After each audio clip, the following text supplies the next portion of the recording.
Raptors for the Yakima Valley Pippins.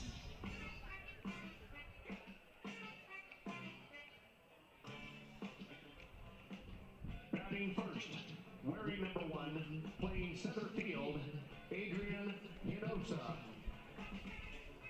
Batting second, wearing number 5, playing second base, Gavin Brubaker. Batting third, wearing number 22, playing left field, Preston Allen. Batting fourth, wearing number 20, the first baseman, Julian Angulo. Batting fifth, wearing number 7, the third baseman, Patrick Fragoso. Batting sixth, wearing number 45, the catcher, Mauricio Maldonado. Batting seventh, wearing number 30, the right fielder, Jesse Mazziotti. Batting eighth. Just north of the Oregon border, we are in Ridgefield, Washington for a West Coast League battle. It's the Ridgefield Raptors and the Yakima Valley Pippins on a Tuesday night at the Ridgefield Outdoor Recreational Complex, also known as the RORC. My name is Patrick McCall, the voice of the Raptors here in 2024. Thanks for tuning into the broadcast. Ridgefield lost its first 2 games against the Bellingham Bells last time out. That was at Joe Martin Stadium up there in beautiful Bellingham, Washington. And down in the third game as well, 4-1, the Raptors found a way to rally. The Raps put up a 3 spot in the 6th inning and didn't allow a run the rest of the day. With strong relief from Drew Townsend and Ryan McClaskey, Ridgefield's Caden Stinson added an RBI single in the 10th inning to put the Raptors up for good. With a 5-4 win Sunday, the Raps come within a record of 2-6 coming into this game. In Yakima Valley, the Pips come in battle-tested and are 5-4 on the year. Yakima last played Corvallis, a 10-time West Coast League champions who have won 7 titles in a row. Yakima lost twice but did give the Knights their first loss of the season on Saturday. So now it's time to look into the pitching matchup for the opening game of this series. And on the bump for Ridgefield, it is going to be Dylan Stewart. He's a right-handed sophomore from Pepperdine, and last time out was against the Riverhawks of Edmonton. He went 5 innings, a quality start, allowed only 2 runs. Both of those earned 5 hits, 1 walk, and 1 strikeout. Dylan Stewart pitched to a 5.40 ERA, was 1-2 in 17 appearances with Pepperdine as a sophomore in the spring, and was a high recruit coming out of St. Joseph Notre Dame High School. Actually set the record for strikeouts in a game with 18. So that's for the Ridgefield Raptors, the right-handed starter, Dylan Stewart, wearing number 38. On the side of the Pippins, it's number 32, the lefty, Adam Brooks. He's 6'3", 185, redshirt freshman from Northwest Nazarene. A left-handed arm comes into this after making 1 prior appearance on the season at Springfield. He pitched 4 innings, allowed just 1 run on 2 hits, 3 walks, and 8 strikeouts for Adam Brooks. And we'll see what Brooks can do. Coming out of Northwest Nazarene, a redshirt freshman. Again, he had 9 appearances and a 2.45 ERA in the spring, so he's going to get some more innings here. And actually played in the West Coast League last year with the Walla Walla Sweets, but did deal with a shoulder injury much of the summer and didn't get to play. And coming off the season as a true freshman in 2023 with Northwest Nazarene, where he did not get to play as much as he did not play in redshirted.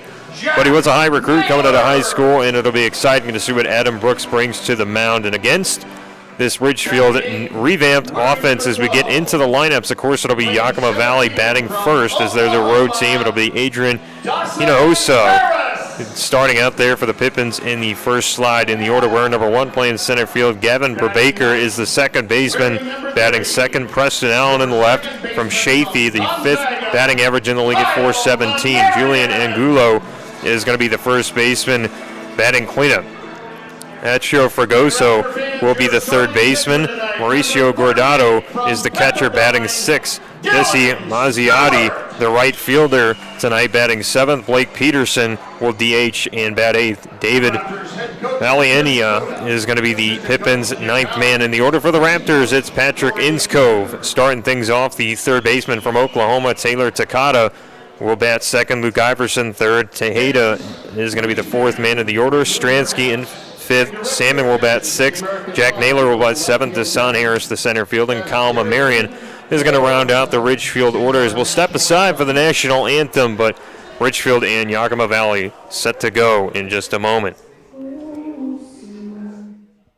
Here with Richard Taha is the new Raptors edition. And Richard, how you doing? I'm good. How are you? I am also good. And, coming into this Raptors season, what are you looking to get out of your time in Ridgefield? Yeah, I just getting ready to go to USC, get myself a lot of bats, and just meet new people and make new friends. Yeah. Yeah, and USC, they were just obviously making a run in the Pac-12 tournament. Did you take a look at that? Yeah, I was following it the whole way. We lost a tough one in Arizona in the bottom ninth. They walked it off on us, but I know for sure once we go to the Big Ten, we're gonna make a deep run in that tournament, and then eventually a regional.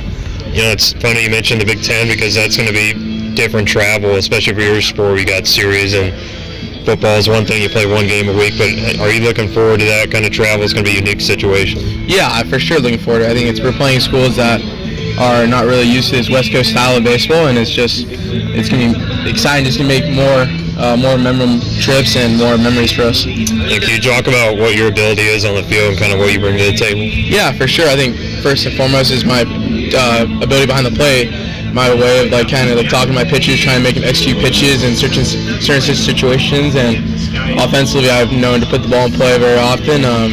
Try not to strike out too much, but try to put the ball in play very hard. And what was it like, in your prep career and college so far? Yeah, so college has been great. Like going to the JC route, which is very looked upon now, and because of the whole portal stuff. So college career has been awesome so far. Looking to continue to USC. Yeah, and what do you, I guess when you get to USC, what do you think you bring there, or what do you want to get? What are your goals at USC? Yeah, I think obviously goal is to get a starting spot. I know we have a bunch of great players at USC. That's for sure my first and goal is to get a spot behind the plate, or even at first base. That's where they also want me to play, but also trying to get a degree that actually means something to me. Yeah, and do you have any, pregame routines that are interesting? I guess, yeah, I would lay down the foul line, just take a couple deep breaths and just try to relax. And have you played in any summer ball before? No, I have not. Going to my freshman year, I just trained at my community college with them the whole summer, so it's my first experience. And what was your time like? A lot of guys out here playing in JUCO. What was that like for you? Gritty. I think it shows you that shows you how much you love this game and how bad do you want it. Like if you don't want it bad enough, your career would die down there. So obviously the more you work, you're able to get out of there. Yeah, and will you be? This will be, I think, you'll transfer into USC having 1 year JUCO ball, or did you have 2? I had 1 year. I was fortunate enough that Coach Jewett, Coach Jenkins, and Coach Stankiewicz and Etherton had confidence in me to take me out after 1 year. So I'm just very excited. Yeah, and is there, will you be playing tonight, or how quickly do you anticipate getting into action here? Yeah, so I've been told I'm starting at first base today. Don't know where I'm at in the lineup, but guarantee I know I'm at first base today. And the last thing, have you played a ton of positions before, and can you talk about your experience, around the diamond? Yeah, I think mainly catcher. Started touching the first base now, and when I got into end of high school and started college. So those are the 2 positions I mainly played. Well, that's all that I had for you, and thank you for joining me. That was Richard Taha. He's going to be playing in today's Raptors game. Well, you heard it there is Richard Taha giving us a look at what he is bringing to the table. Again, committed to USC, and the Trojans have just made a run there in the last Pac-12 tournament of all time, and that'll be interesting to see what he brings. He will bat fourth for the Raptors in this position. And some part of the new Raptors bats, but we'll go around the defense as Justin Stransky draws the start behind the plate for Ridgefield, the catcher from Fresno State. Again, it's Dylan Stewart on the bump as Taha is over there at first base. Kalma Marion, the Gonzaga Bulldog, taking duties at second, usually seen at third, but that's where Patrick Inskove will sit tonight from the Sooners as well, the third baseman. And another new addition, it is Taylor Takata, the shortstop, committed to Hawaii. Luke Iverson, the catcher from Utah Valley, in left field. Deshaun Harris in center for Ridgefield, and Jack Salmon, his usual spot in right field. That's how the Raptors defense stacks up on this Tuesday night. Should be an interesting game. Again, the Raptors coming off the win that they earned against Bellingham on Sunday. And so we are expecting to have a competitive rivalry in this game, especially with the Raptors, again, bringing in 4 new players for this matchup, so it will be interesting to watch for sure. And the first batter for Yakima Valley, Stepping up to the plate for the Pippins, Adrian Hinojosa from Cal State San Bernardino and Southwestern College. We'll see the first pitch coming across, and we'll see what Stewart has got in the tank as well. The righty starting his delivery.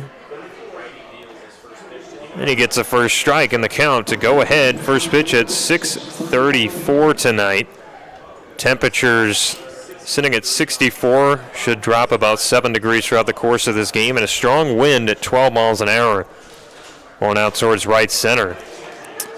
And that's going to be a ball, but it certainly feels like if you're out there walking around the concourse that it is stronger than what's posted. It does feel pretty chilly out there. That wind is biting for the fans at the Rourke, as Hinojosa will see the 1-1 and get ahead in the count again, 2-1. And Pippins bringing out their road grays with the green lettering on the back, or numbering as well, and the green belts, Pippin logo on the right sleeve, green helmets, and the Raptors in their usual dark red home uniforms with white pants as well. The black Raptor caps, I should say, and black bill. You look defense here for the Raptors, who are 2-6 on the year. Pippins 5-4, now the 3-1. Left upstairs, and Stewart gives out a walk here to Hinojosa. Gavin Brubaker going to be the hitter for the Pippins. Wears number 5 from Lakewood, Washington. Comes into this game having played 2 ways for the Pippins, but his last time hitting was 1 for 4 at Springfield. Had an RBI, a walk, and a strikeout.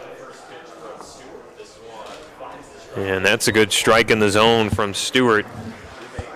Baker's only other time hitting was against the Drifters at home, though. On June 1st, he went 1 for 3 with a run and a hit by pitch.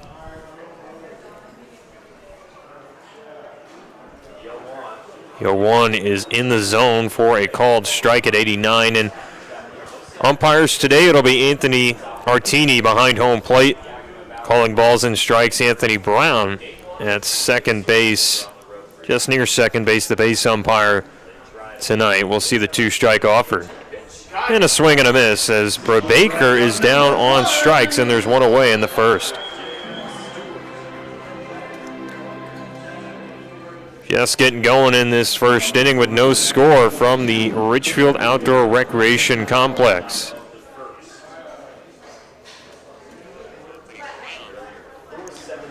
Hitter now is Preston Allen, the left fielder from Chaffee. As a strike is dealt in there at 89. The Chaffee product hitting .417 on the year, 5th best batting average in the WCL. Has 6 RBIs and 3 doubles. 15 total hits in 9 games. As check on the runner, that is Hinojosa at first, is not in time. And see if the Pippins get going in this matchup with the running, because Allen stole 14 bases in the spring with Chaffee. As that pitch dust off the plate for ball number 1 of the count. Allen from Eleanor Roosevelt High School. Played at Golden West College as well. Now sees a 1-strike offer. He cranks the bat through the zone, but he missed. 2 strikes against Allen, and Golden West, of course, where Jack Salmon in right field played over the last couple of years, now committed to Hawaii. Always a connection to each team here in the WCL. And Allen checks his swing, called down to base umpire Anthony Brown is a no-go. Just like the play at first, as Hinojosa dives back in safely on the check down there. Count will remain 2-2 here to Allen. No score in the first inning between the Pippins and the Raptors. And that pitch dust off the plate for ball 3. Ridgefield getting a decent crowd here on a Tuesday night. We're off yesterday after the road trip. Against Bellingham, took 1 of 3. Now the runner goes, but that is hit out of the stands and heads up on the concourse. Bounces near the Quantum Fiber bouncy house. A young fan will give that a chase.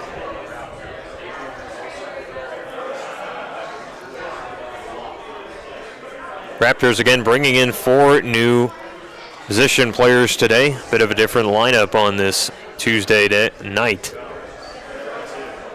Now a 3-2 is just knocked off the corner as Anthony Artini won't give Stewart the call. There's 2 on and 1 out here for Yakima Valley. And Allen, second man to walk here for the Pippins as well. Dylan Stewart will have to leak in the pitches just a bit more. Is Julian Angelo stepping in here wearing number 20. Angelo last played against Corvallis and went 3 for 4. As that pitch hits off the turf and Stransky able to save it. Angelo hitting .250. 400 on-base percentage in 8 games, 32 at-bats for the Downey, California native. Playing at Cal Poly Pomona. As the 1-0 is shoved foul on the Pippin side off the field. Angelo had a high rating as a prospect. Top 1,000 overall from Warren High School and number 179 first baseman in the nation. By perfect game. It's the 1-1. No sir, says Anthony Artini. That is upstairs, ball 2.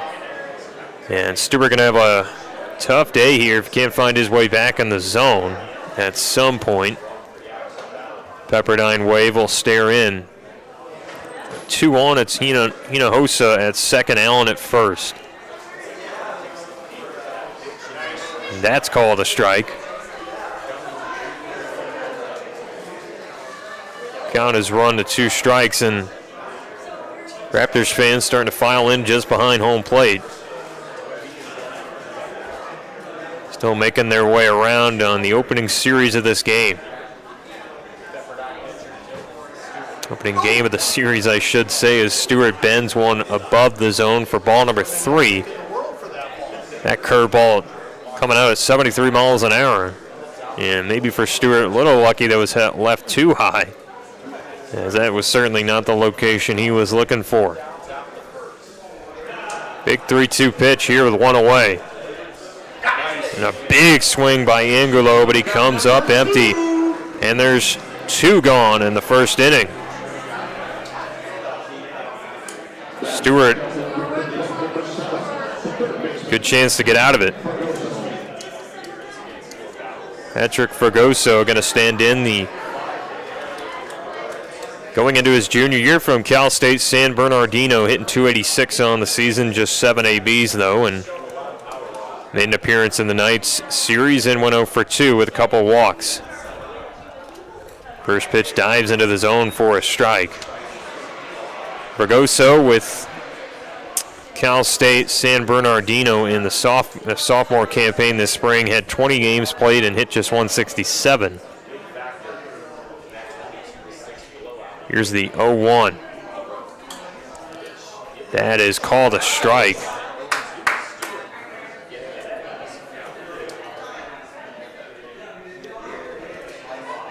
Count has run to 0-2 with 2 away. There's no score in the first inning. Now the pitch from Stewart. And he tried to attack upstairs this time, but the fastball leaked a little high, and there'll be a count of 1-2 against Fregoso. He's the last hope for the Pippins in this inning. Pippins coming in with 5 wins on the year. Here's the 1-2. And that is hit back to the screen. Raptors will have all these games starting at 6:35 throughout the series, so no question of when you can catch a ball game. Find it at 6:35 on Wednesday and Thursday night as well.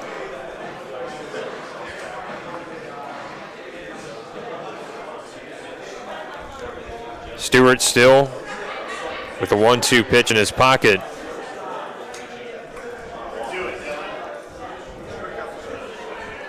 Here comes the money 1-2 pitch. And Stewart walks 2 but gets 3 strikeouts in the inning to put the Pippins down. Yakima Valley scores no runs on no hits. There are no errors and 2 left on for the offense. And Ridgefield will bat for the first time. But the Ridgefield order revamped and tied at 0. We'll see what the Raptors bring on the other side of the break.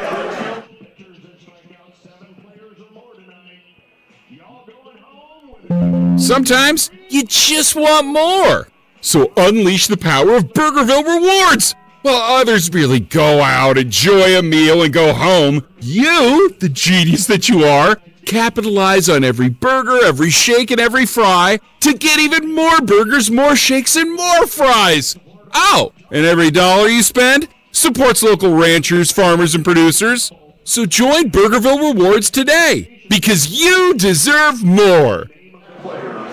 Raptors in this game tied at 0 as we are in the bottom of the first, and the Ridgefield Raptors are back. The 2024 season starts on May the 30th at the Ridgefield Outdoor Recreation Complex in Ridgefield, Washington. The Raptors are Southwest Washington's home team and a great place to visit each summer with family and friends. Come out for some affordable family entertainment. Enjoy the sights and sounds of baseball and Southwest Washington baseball at its best. Head to RidgefieldRaptors.com for schedule and ticket information. You can also sip and savor some of the finest wine that Southwest Washington has to offer at the Ridgefield Raptors Local Wine Night on Friday, June 28th. That's presented by the Ridgefield Chamber of Commerce. 5 fantastic local wineries will be present, and you'll be able to take home a commemorative cup. Secure your spot and purchase drink tokens now at www.ridgefieldraptors.com. Again, that's www.ridgefieldraptors.com. Pitcher for the Pippins is going to be Brooks. Adam Brooks coming into this game, and reminder, the Raptors will send up Patrick Inskove from Oklahoma, Taylor Takata, the Rainbow Warrior, second, and Luke Iverson, third, the left fielder. Yet the Pippins send out Guardado doing the catching behind the plate. Angulo at first, Rebaker at second, Belenia at short, Fragoso at third, Allen will be in left, Hinojosa in center field, and Mazziotti in right for the defending Pippins.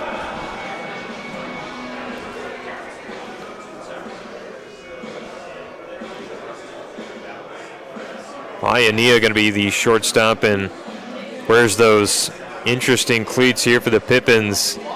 Nearly a pure yellow out there with the shades on, and Pippins mostly, though, without the stirrups, and that's one of the interesting decisions in the league, as the Raptors do have these stirrup socks, and in fact Inskove going to sport them as he'll be the leadoff hitter tonight for the Raptors in this game. But again, Ridgefield tied at 0 with Yakima Valley as we're on the bottom of the first inning, and the first of 3 in this series. Please put your hands together and give a welcome to Patrick Inskove.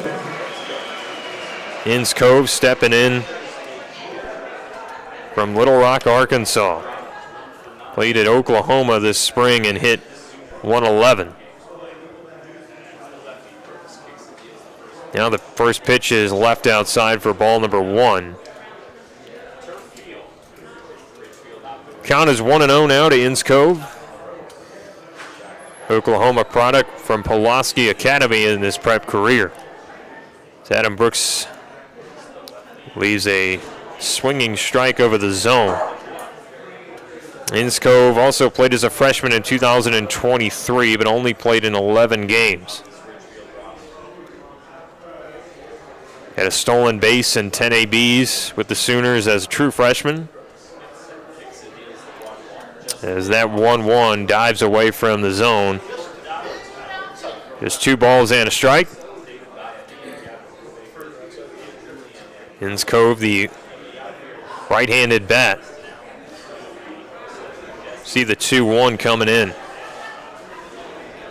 And Inscove has the second strike against him. Started on varsity, batting over 340 as a freshman with Polioski Academy. Named team captain his senior year. Had a 4.0 GPA throughout high school and made the honor roll. And he hits the 2-2 into the shallow right field. That is going to be caught easily by Baker, the Pippins second baseman, and there's 1 gone. Now Taylor Takada for the Raptors, getting his first start and his first appearance of the year for Ridgefield, coming in from Hawaii. Just committed there on June 7th. Played with the Orange Coast as a freshman, hitting .217 in 33 games. See the first from Brooks. That's called a strike on the outside corner. Caught a switch hitter, so he'll be interesting to see, just like Luke Iverson, him flip around the box. Here's the 1-0 from Brooks. Big bender that had too much bend on the outer half for ball number 2. Not rated, coming out of Hawaii by perfect game at Kalu High School. Back as a 2021 grad, Takada's had some time off before getting going in college. As that is left into the turf for ball number 2. Takada, just as a freshman, will be going into his sophomore year when he gets to campus at Hawaii. Here comes a 2-1. And that is slashed foul side of first base. Well out of play, and Pippins come into this game all the way from Yakima Valley. That'll be one of the last road trips of the year for Ridgefield, and the Raptors round out the year going to Yakima Valley, come home for a series with the Springfield Drifters, and then go to Walla Walla to play the Swedes. 2 of the hottest cities, though, in the West Coast League, Yakima Valley and Walla Walla, so it's not going to be easiest temperatures for Ridgefield in that series, but it's a welcome break for the Pippins, who come across the state from the more deserty climate, if you want to call it that. Temperatures in the upper 60s with a gust of wind. But Takada back at the plate draws ball 4 with patience, and he is at first. Good job of the shortstop in his first at-bat where the Raptors draws a walk to make that a plate appearance, and Luke Iverson, the left fielder, is going to step in here. Raptors off the 5-4 win in 10 on the road at Bellingham. Look to build the offense. That's the season high as well, only 5 runs for Ridgefield. And this is a Yakima team that's been capable of putting up quite a few. As that'll miss outside. Iverson coming in, hitting .240 in 8 games. Last played, though, didn't have a series to remember in Bellingham. Went 0-for-12. Had 4 strikeouts as well in that series. Now the 1-0. And Brooks continues to miss outside. See how that becomes a problem. Wind is blowing to right center field, and Iverson has the only Raptors home run of the year. That was pushed over to right center.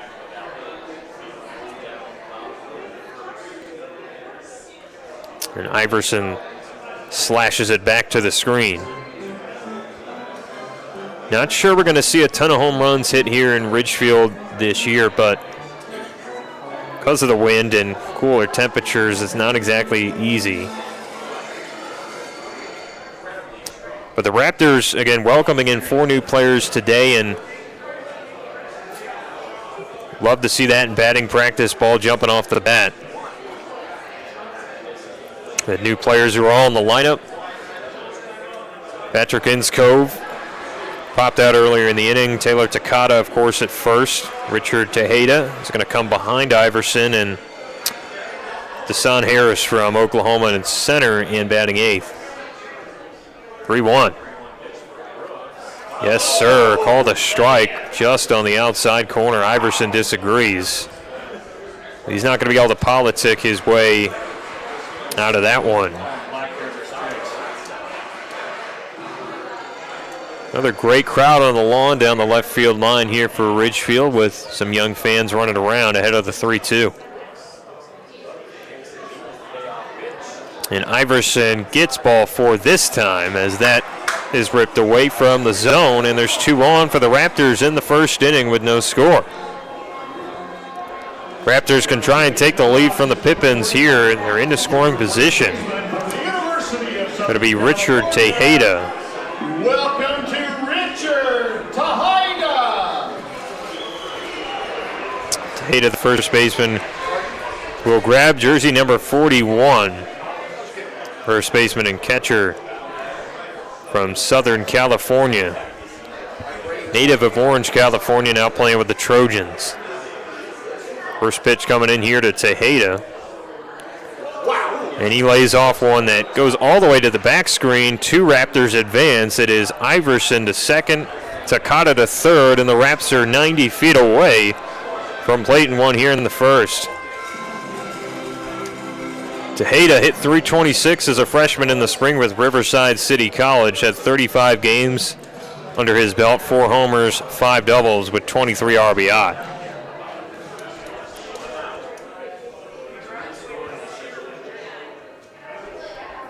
Brooks staying in for a long time, now got his 1-0 sign. And Taha just flies the bat through the zone. That'll be a close play, and crashing into the black fence, Mazziotti. He is all right.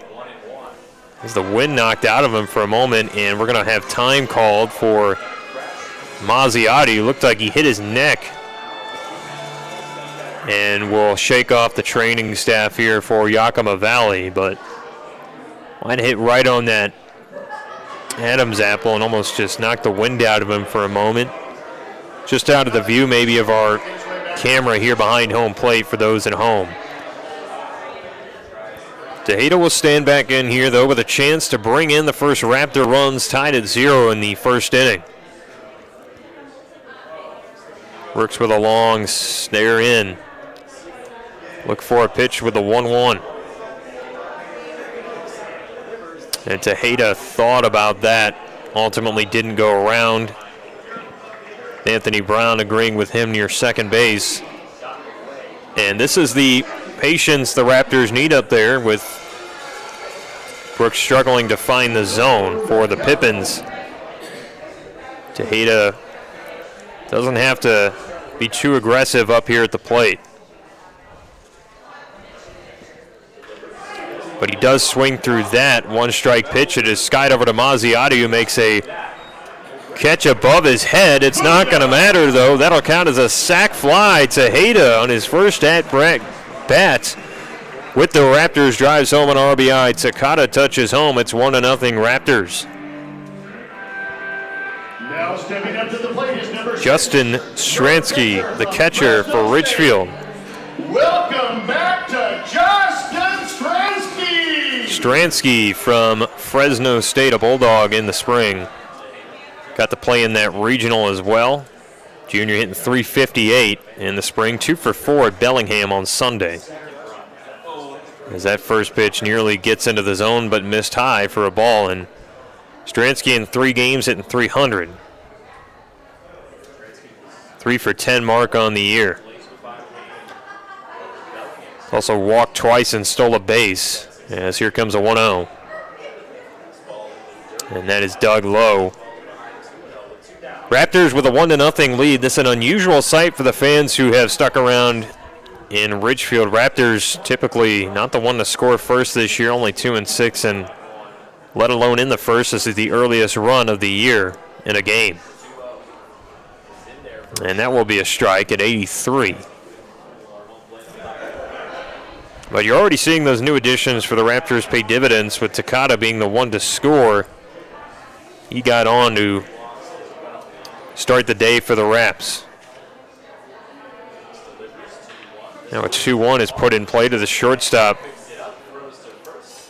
Bayani, and he will throw to first to retire the side. The Raptors take a 1-0 lead on the sac fly RBI from Richard Taha.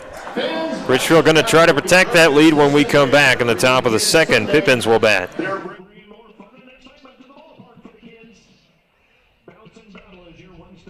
C-Tran is your public transit system offering service in Clark County and beyond. Catch local service in Clark County, plus regional and express service to Portland. And now you can ride the current C-Tran's new on-demand service operating in Ridgefield and other areas. So leave the driving to us. C-Tran will take you out to the ball game and anywhere else you need to go. Visit c-tran.com for more information. C-Tran, our community, our promise.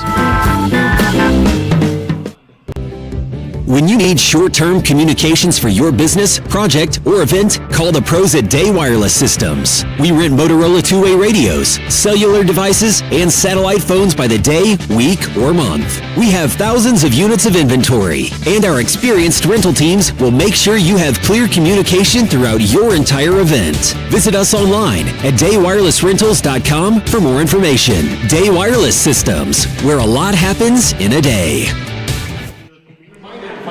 This is still Dylan Stewart on the bump for the Raptors, who are up 1-0, top of the second. Pippins will be batting, but Ridgefield Raptors are back. The best summer affordable family entertainment in Southwest Washington. Come see College Woodbat Baseball in Ridgefield this summer. Bring your family or group to a game and enjoy a spectacular setting in Southwest Washington. Don't wait. Go to RidgefieldRaptors.com for schedule and ticket information. And that's www.ridgefieldraptors.com. For the Pippins, they will bring up their catcher into this position to bat first. That is Mauricio Guardado. Guardado on the year has not gotten a hit in 9 at-bats, but has played 3 games from Santa Clarita, California, a Cal State San Marcos product. Spent time with Los Angeles Mission College as well. And two-way player with Cal State San Marcos in the spring. That pitch is upstairs. As a redshirt junior, hit .244 with a home run, 4 RBI in 30 games. Here's the 1-0. Stewart gets a strike over the zone, and for Guardado, was 0 for 3 in the one game he played against the Knights in that 3-game set. And Guardado shoves it to the screen. Was a redshirt sophomore in 2023. He played 36 games with Los Angeles Mission after hitting .323 in 2022. Got a redshirt for the season cancellation 21 of COVID, and pitched in 5 appearances in the spring as well. Allowed only 3 runs in 6 2/3. Now 1-2 will be outside to Guardado. Raptors scored the first run of this game in the bottom of the first inning, courtesy of sac fly and RBI from Richard Taha. Now this pitch is pumped into the sky. That'll send on the left fielder Iverson and Desan Harris. And Iverson gets some airtime for the catch. 1 away. Impressive athleticism there from the Western Athletic Conference. Luke Iverson is a catcher as well. You can see why he can play the outfield. Mazziotti, the right fielder, going to hit here for the Pips. From Maple Valley, Washington, has played in 3 games and was 0 for 2 his first game of the year hitting against Springfield, then went 1 for 2 at Springfield on June 4th with a run, a strikeout, substituted in the game on June 5th. No at-bats. Does see a strike at 89 from Stewart. Played with Yakima Valley College in 2024 in the spring. From Tahoma High School, not rated by Perfect Game. It'll be interesting, too, because Mazziotti will get to see his former team potentially, the Redmond Dudes, on the schedule for the Raptors, a non-league game, and he played there in 2023, the prep team. Now the 1-2. Nice. Yes, sir, right at the knees of Mazziotti. Fourth strikeout for Dylan Stewart. Pippins having trouble picking up what he is dishing out. And Blake Peterson, an outfielder from Texas, didn't play and redshirted with the Longhorns in the spring from Westlake High School. Just 3 games and 8 at-bats for him this season as he gets behind 0-1. Had 2 RBIs, a run scored, has 3 strikeouts, but still looking for his first extra base hit. Would need that to set the Pippins up here in the second inning. That pitch will be left elevated for ball number 1. Peterson was a top 500 overall recruit by Perfect Game, number 187 outfielder in the nation. Here comes the 1-1. Yes, sir, over the zone by Stewart.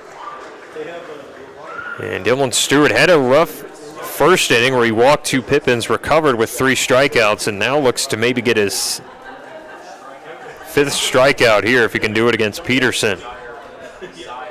2-strike offer.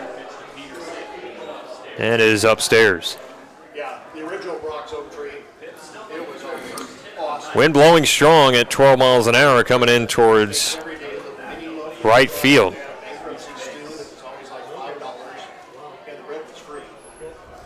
Will not help out Peterson as a 2-2.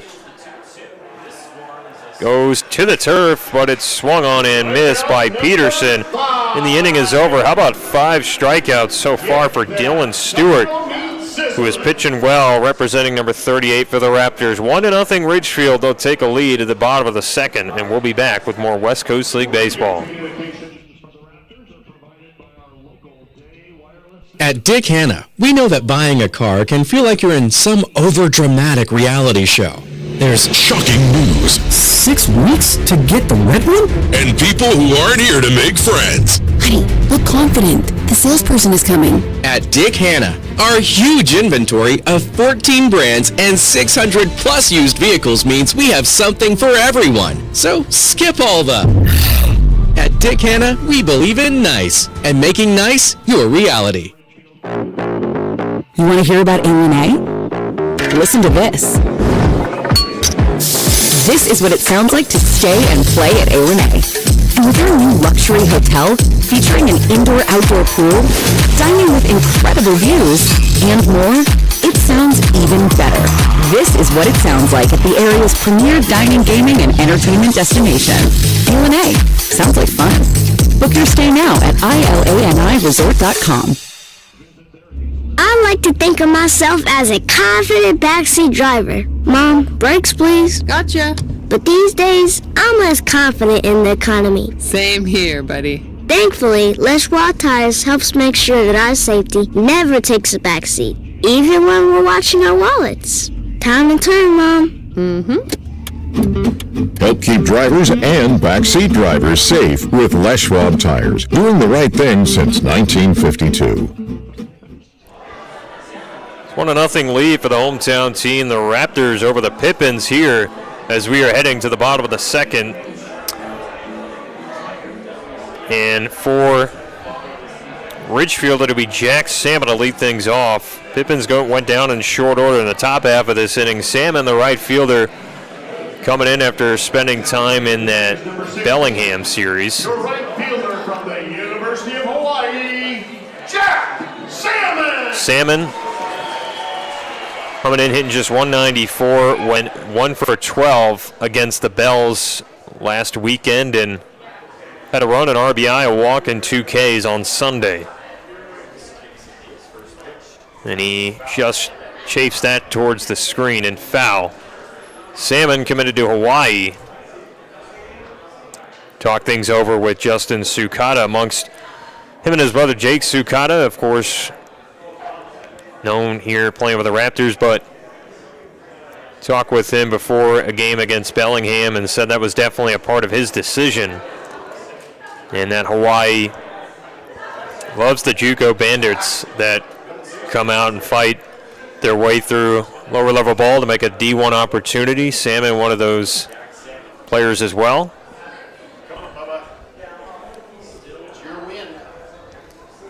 Salmon, though, did get a bit of a taste of D1 treatment. Was originally committed to USC out of Corona Del Mar High School and elected to switch decisions there, go to Golden West.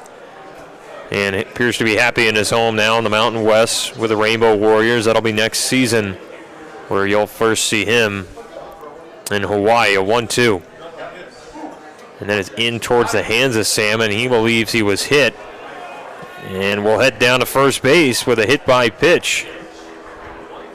And that's what I had thought because there was no call by Anthony Artini, home plate umpire. He calls Salmon back, and Cota is going to argue. Chris Cota, the head coach of the Ridgefield Raptors, saying he believes Salmon was hit. And Salmon is looking things over, trying to give his piece of evidence, and must have shown enough to get to first base as he convinces Artini to let him go 90 feet. So the Raptors find a way on here, still haven't gotten a hit and yet lead by 1. And that's part of the reason why, as Salmon is at first base. Jack Naylor, the designated hitter for the Raptors from Montana State, Billings, under 100 batting average on the year in 7 games. Was a defensive sub on Sunday against Bellingham and went 0 for 4 on Saturday. And now Naylor, with his big crouch of a stand, sees ball 1. Naylor from Oregon, not a long drive from the border between Washington and Oregon for Naylor, and spent time at Gresham High School as he hits that foul to the screen. Raptors coming out of the Bellingham series that I've been talking about, won a game on Sunday 5-4 in 10. Pippins do come off a loss in a series themselves, and yet that was against Corvallis and the Knights, who got their only loss of the year 6-5 on Saturday against Yakima Valley. Bunt is laid here by Naylor. He gets it successfully in front of the mound where Brooks twists and fires to first for the out. So it's going to be Naylor wheeling into second. And the Raptors have put one in scoring position with only 1 gone. Desan Harris. Fans have long awaited his at-bat here in Ridgefield. Welcome him to the team from Oklahoma. Infielder and outfielder from Plano, Texas. Number 37 outfielder in the state by perfect game, coming out in the class of 23. Hit 205 ABs as a Sooner in the spring. And the OU product sees a ball outside. Have to adjust, though, as we know in the Big 12, you got the metal bats and this the wooden barrel here tonight for Harris. Last played at Cincinnati playing the Bearcats. He went 0 for 1 with a strikeout on May 16th. Cincinnati, one of the new members up there in the Big 12, which is really spread around. Though for Oklahoma, it's going to be tougher. You're moving to the SEC next year for baseball, and same with Texas.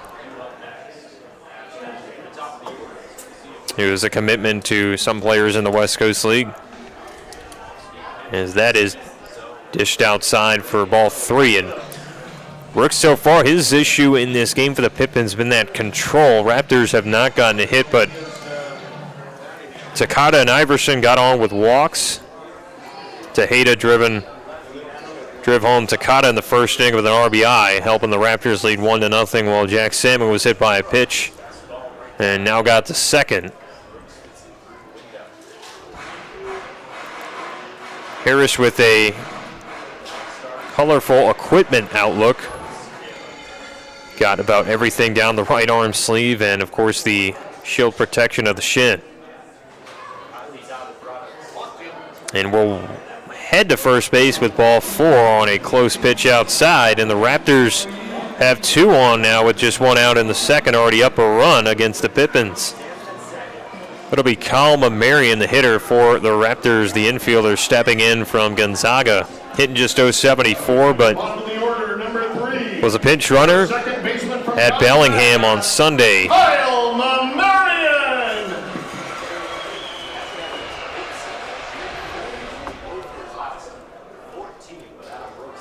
Kyle Marion hoping for help as he sees strike 1 over the plate.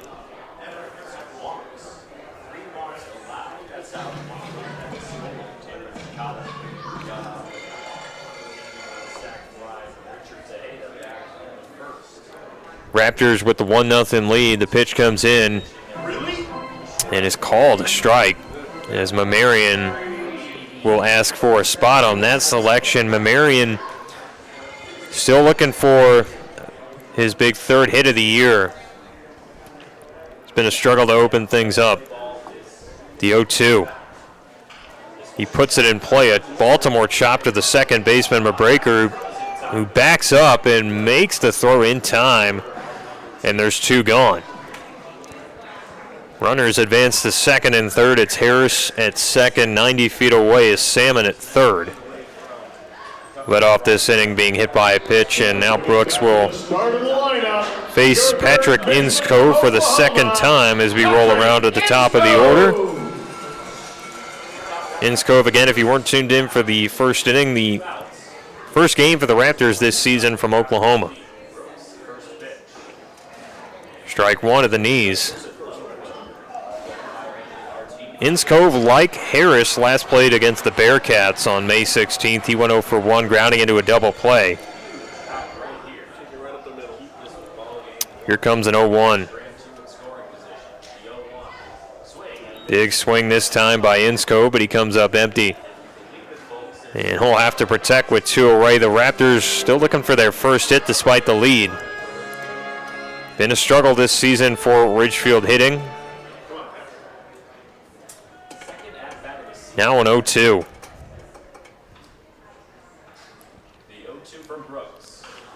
And Inskov barrels it, but it trails foul on right side of the fence beyond the warning track. Have another 0-2 as the fans have filed in here on this Tuesday night.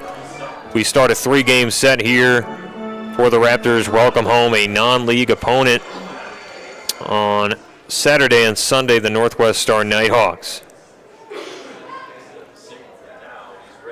2-strike offer.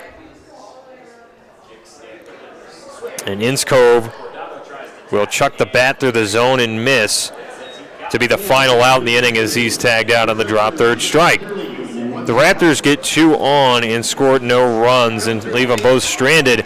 Still lead it 1-0 as we're going to the bottom half of the second. Pippins looking for a response.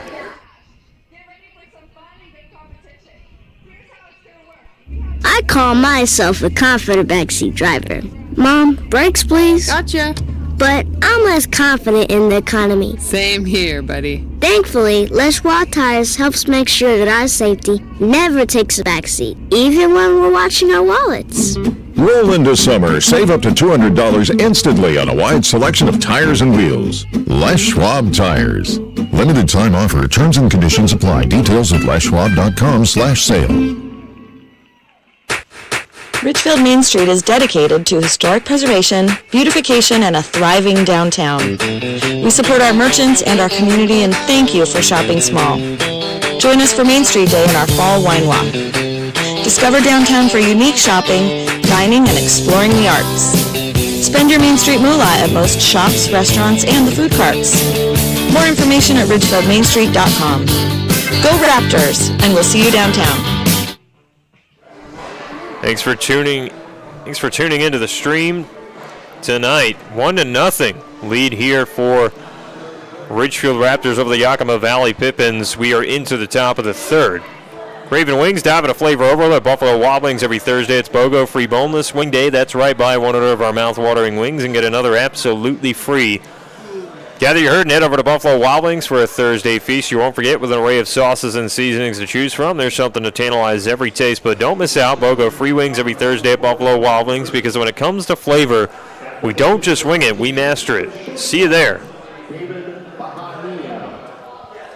David Bayania going to start things off here for Yakima Valley.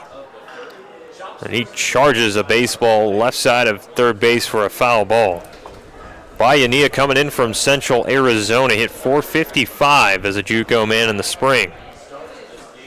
Made 2 appearances against the Knights of Corvallis, won 1 for 3 with a run. His last time out, an 0 for 1 in the opening game of the series. But he does check up on a swing here and is called for going around. Has those nice orange-colored cleats, bit of a counter to the green jersey here for the Pippins. And the 6-foot Boston native lays off one ball low. Bayania going to Central Arizona, which is really known for its JUCO stuff, kind of the western, Iowa Western, up in the Midwest. See plenty of players go out of there to D1 programs.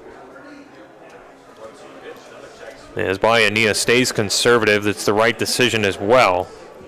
Count is run at 2-2. Played at the English, was his school as a prep man. Was the number 38 overall player in the state, number 8 shortstop in Massachusetts. Now he carves it over to third base, and getting it cleanly is Inns Cove, where he throws to first, and there's one away. Bayania going to be retired in his first AB.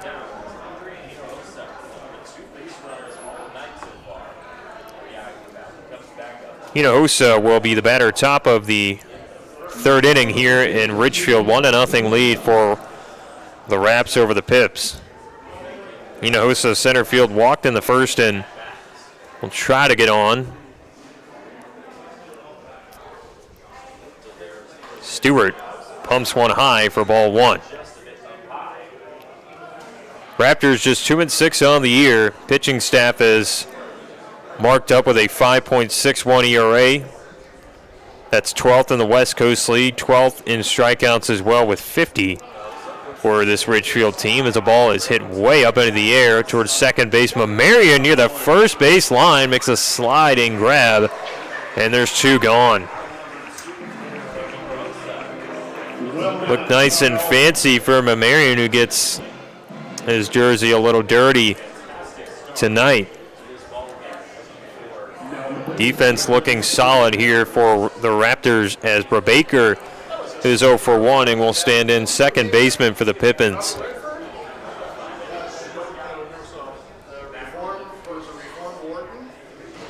Pippins as an offense stepping into this game been steady on the year, 277 batting average, slugging 338.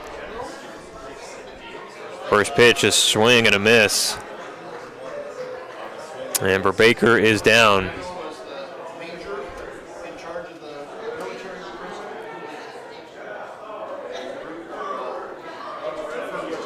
Here's the 0-1, and that is into the sky, this time again towards first base. It'll be Tejeda trails into foul territory, above the coach's box there in foul territory, makes the catch. They go 3 up, 3 down for the Pippins. No runs, no hits, no errors, nobody left on either. For Yakima Valley, who's down 1-0 to Ridgefield. We'll go to the bottom of the third.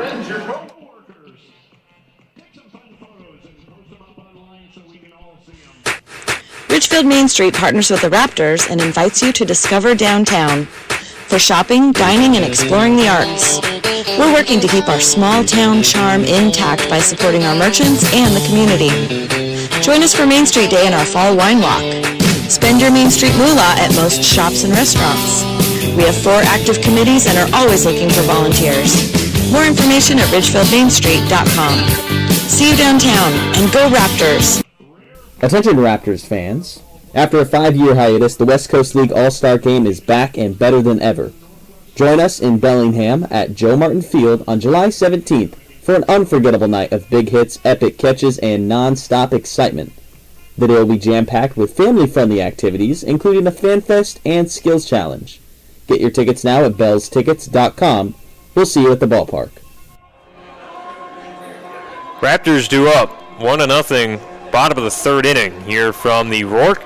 And NCR has a message. Quantum Fiber is unleashed internet value you'll love. Now get 500 meg internet for $50 a month. And with Price for Life Internet, keep your internet service monthly rate for as long as you keep your plan. Internet service monthly rate subject to continued plan availability. Quantum Fiber Internet, your world unleashed. Raptors will be sending Takata, Iverson, and Tejeda up to the plate here to start things off in the third inning. Pippins have gone in short order the last two times they have been at the dish, and it is still Adam Brooks up there for the Pippins on the bump. As we were talking about some of the pitching staff numbers, but the Pippins with a 4.93 ERA. Talking about that before the break. Ridgefield ranked with a 5.61 team ERA so far this summer. But the Pippins have been all right offensively as a unit, hitting 277. That would be fourth in the West Coast League. Taylor Takata had a walk and a run scored in the first. And he hits it in playable territory. Baiania is going to charge and then throw it high over his first baseman, Angulo, at first.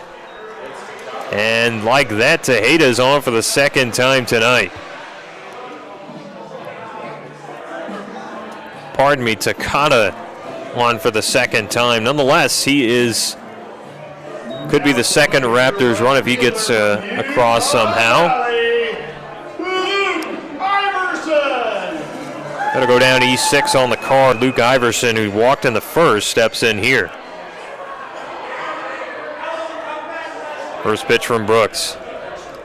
And that leaks outside for ball number one. Iverson, the early season leader for the Raptors.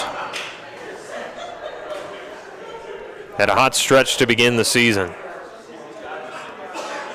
As the pitch is into the turf for ball number two. I was talking with Nick Allen before the game, who's the assistant coach for the Raptors, told me that his official pick to win the College World Series, if he had to pick one, it would be Kentucky. And, of course, Super Regional play wrapping up on Sunday and into Monday, but now the Omaha 8 is set for the College World Series. It'll be Virginia and UNC on Friday, the 14th. FSU and Tennessee at 4 o'clock Pacific. That'll be on Friday as well. As we'll have a walk here to Iverson. 2 are now on for the Raptors, who still do not have a hit and yet lead 1-0 here against Yakima Valley. NC State will play Kentucky at 11 a.m. on Saturday with Florida and A&M. The Aggies playing on 4 o'clock Pacific on Saturday, and another all-SEC battle there. Only teams making the College World Series from the ACC and the SEC. As we see 4 from the ACC and 4 from the SEC.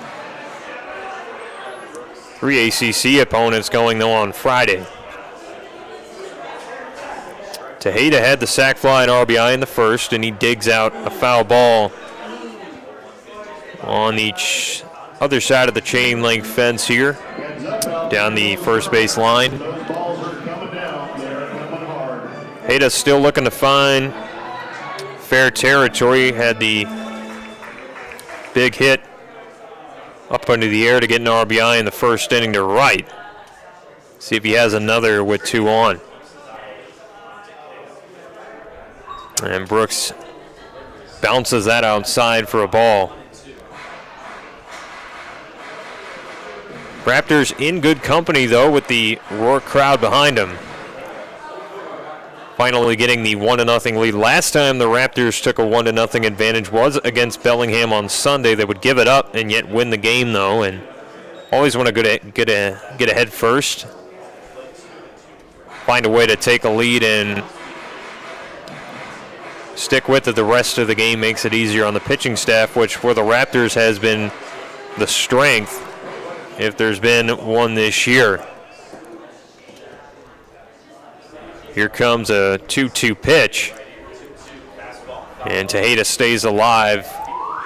Raptors' performances out of the bullpen been strong. Ryan McClaskey had a win at Bellingham on June 9th. It's because he went 3 innings and allowed no runs, a hit, no walks, and 2 Ks. Went the 8th, 9th, and 10th for Ridgefield, protected a 1-run lead in that 10th inning. See the check on Takata at second. He is in there easily. No play, and it's still 1-0 Ridgefield in the bottom of the 3rd inning.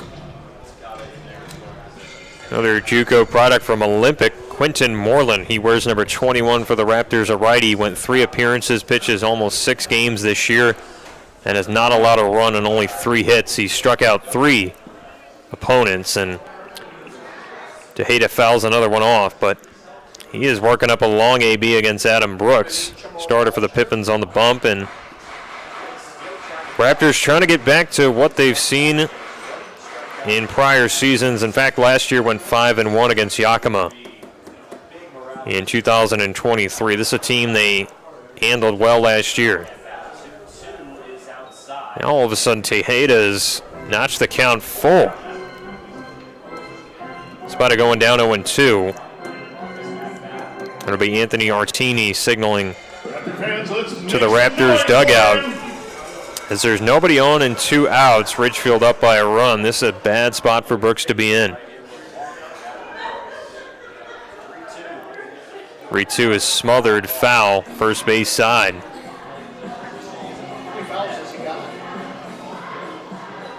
Raptors with the mascot down the left field line.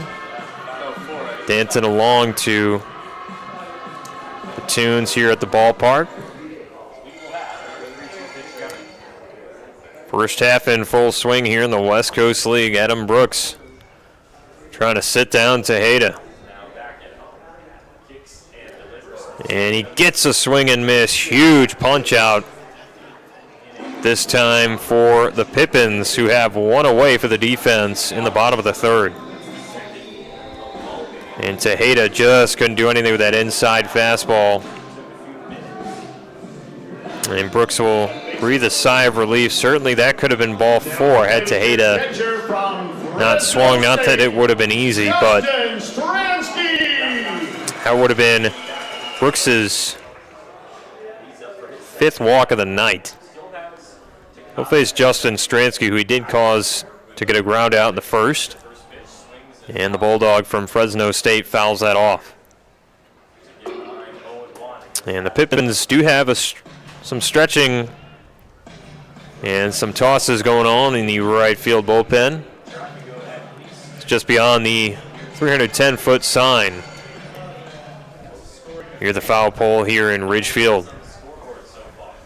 Raptors don't have much going on down in their left field bullpen. Stransky has called for a strike low in the zone, and all of a sudden he'll be down 0-2. Look for a good battle, though, here from Stransky, as we saw Taha drive up the pitch count of Brooks, even though he struck out. Did go down by 2 strikes, then worked multiple foul balls and 3 balls in the count.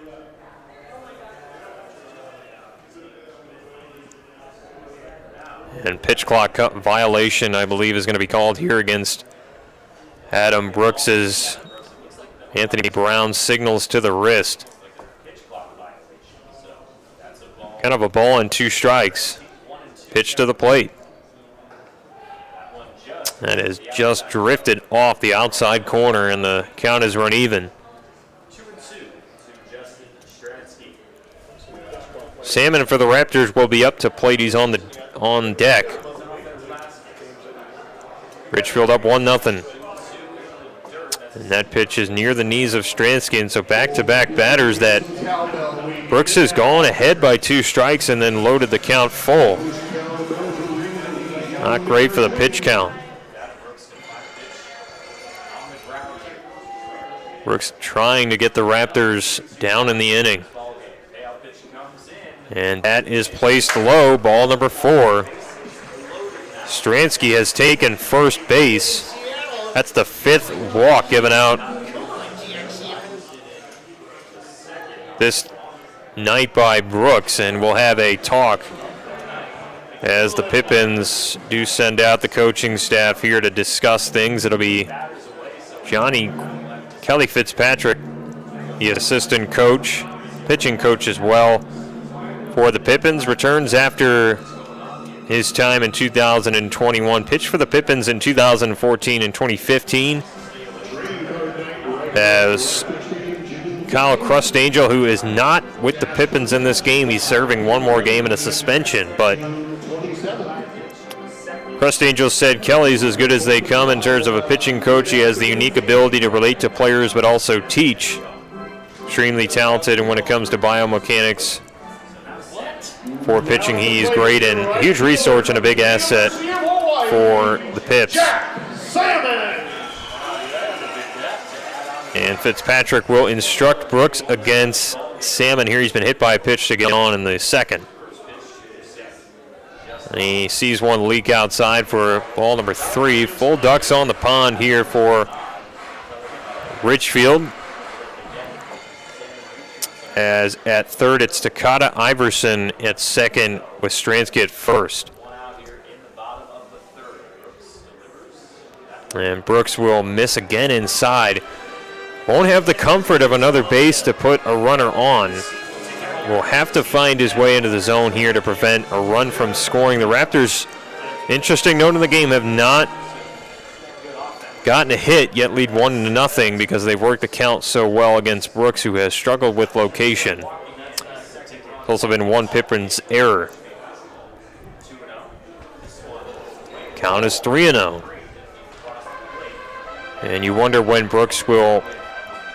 It would be interesting to see a pitcher not allow, even a few runs in the game. Could be the situation for Brooks coming out of this game without allowing a hit. He's just struggled with that location.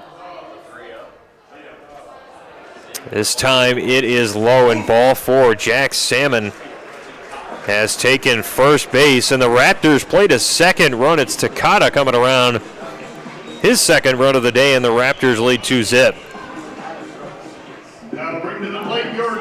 Jack Naylor coming from Montana State. He's 0 for 1 on the day. Those big forearms, waves the bat across the zone.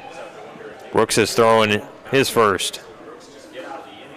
And Naylor drives it hard and foul down the first base side of things. He'll have Son Harris looking to get on a second time tonight. He walked to open up his Raptors career.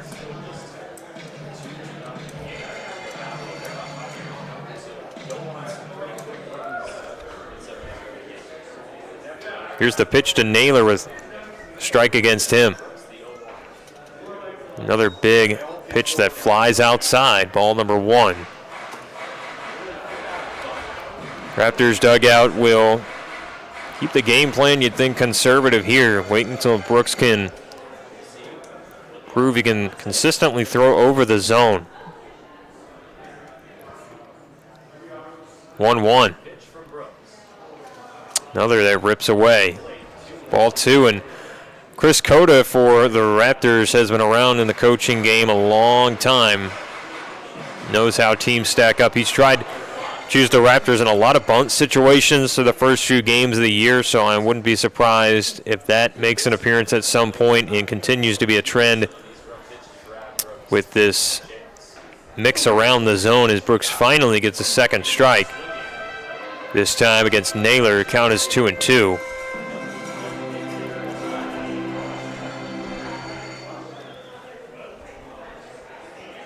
Raptors leading 2-0. Bottom of the third from the Rourke. And Naylor goes down swinging upstairs. There's 2 gone. Deson Harris, the center fielder from Oklahoma, who walked in the second, will grab a bat and hit here. Brings up to the plate your second baseman from your Deshaun Harris. Harris from Plano East High School talked about his ranking in the state, top 500 overall nationally by perfect game. Coming out of the Lone Star State, now the first pitch. Thought about going after that, and there is no hit of the batter on this as Anthony Brown waves it off safely. Harris, the team MVP, is a senior in high school and a Gold Glove winner, got that award as well. And Harris hits it up the middle. That is going to be the shortstop in Bayani, who steps on second, and the side is retired. Raptors in this inning will score no runs and leave the bags fully juiced. No hits, no errors either for the defense. It's 2-0 though, Ridgefield. Pardon me, they do scratch for a run. Ridgefield lead 2-0 as we head to the top of the fourth. The Pippins will look for offense.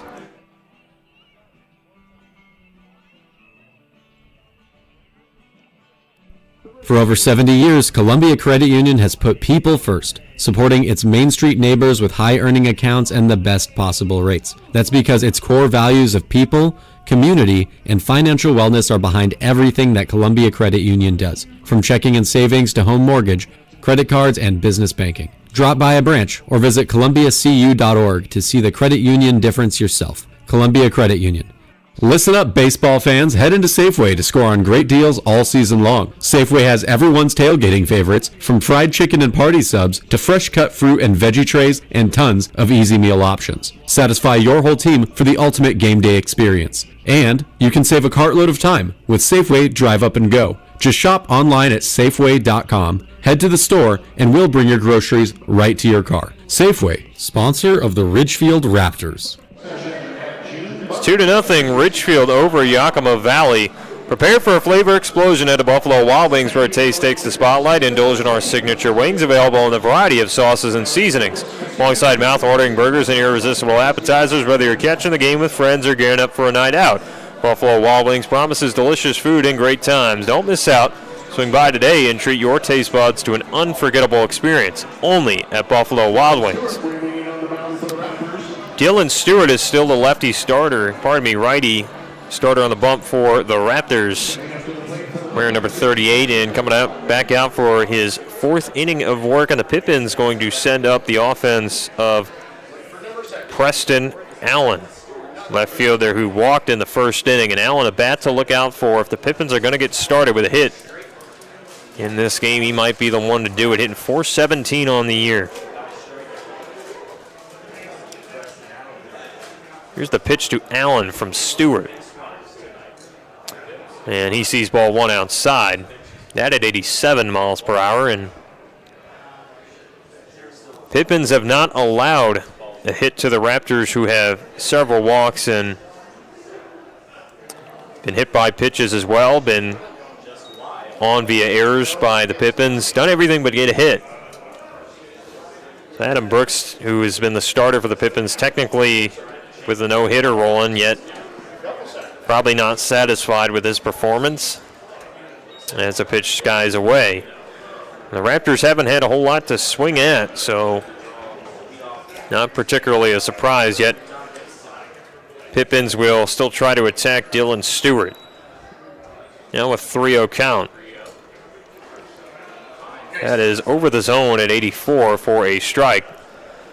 Stewart working the changeup in the mid to lower 80s, tailing that up to 84. Fastball sitting around near 90 miles an hour. Nice 3-1 that just curves away, and that's ball four. So Stewart has allowed Allen to get on for the second time tonight. He's at first with nobody out. Raptors have some fresh arms, got the day off yesterday, same with the Pippins, and yet probably try to save the bullpen for this series. The non-league play, though, you can probably be more aggressive with the arms. Again, the Northwest Star Nighthawks will be in town for 2 end of the week, and Julian Angulo, the hitter who's struck out in the first, is up there for the Pips.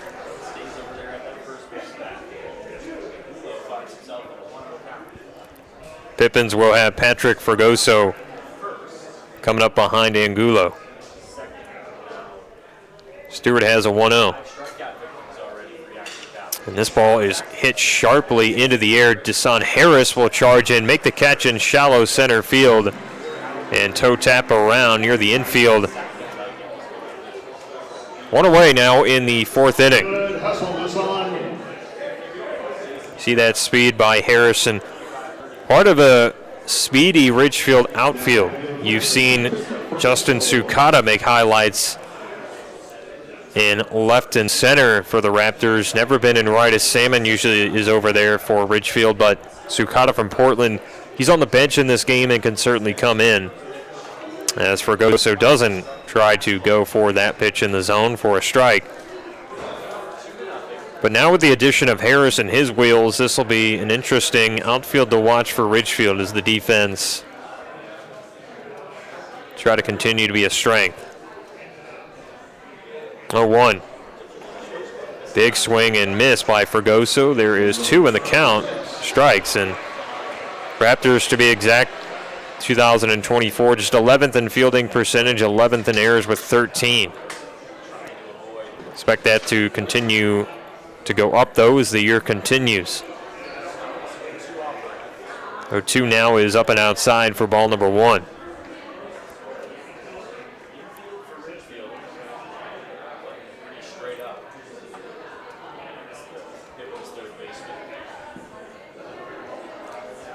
Here's the 1-2 pitch from Stewart. On the ground, playable for Mamarian. He goes to a knee, flips to second. It's there, and out number 3 of the inning is made back at first. 4-6-3 is the twin killing to get the Raptors out of the top of the fourth. They'll lead 2-0 when the bats come back against the Pippins.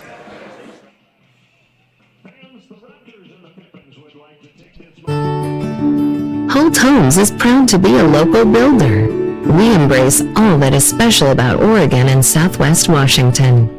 The natural beauty of the landscape, the dynamic climate, the community that brings us together. It's why we live and build in this place that we love. Holt Homes, built for the Pacific Northwest. Find home today at holtpnw.com. Sometimes you just want more.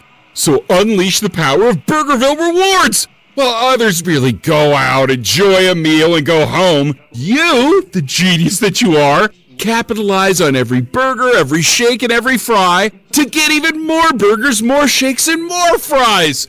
Oh, and every dollar you spend supports local ranchers, farmers, and producers. So join Burgerville Rewards today, because you deserve more. 2-0 Ridgefield leading this one over Yakima Valley. We've now reached the bottom of the fourth inning.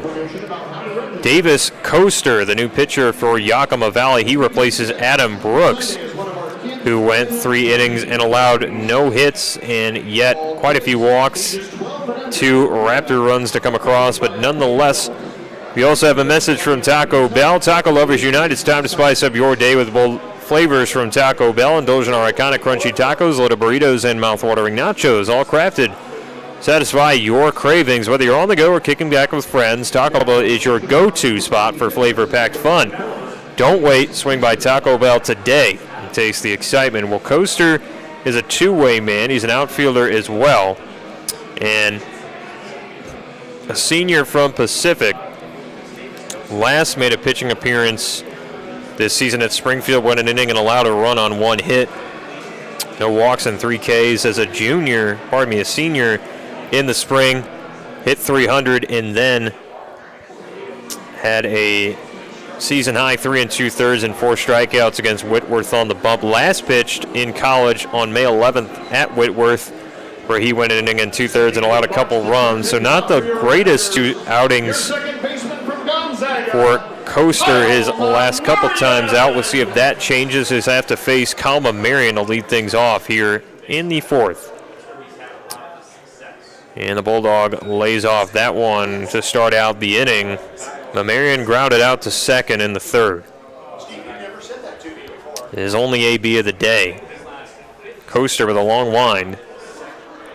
And misses low with a sidearm action. That's probably the nice appearance for Coaster's game. So it's at 5'11", 190. Arguably undersized compared to most pitchers, and that sidearm stuff makes it difficult as Mamarian will break the cold streak with a base hit to center field, and the Bulldog is finally on base here for the Raptors. Breaks up a cold spell for Mamarian. Infielder last got a hit against Edmonton on June 3rd. Here he is, fresh from Oklahoma. So it's Oklahoma's Patrick Inskov. Shows bunt and gets it down. This is going to be the catcher, Guardado, thought about pumping it down to second base, pulled back and went to first and got the out. So there'll be one away, but the Mamarian is now in scoring position at second base, as Inskov does a good job there to move him along. University of Hawaii, Taylor Takada. Taylor Takada, who has reached twice, once on an error, once on a walk. He scored twice as well, as the Raptors lead 2-0 in the bottom of the fourth inning.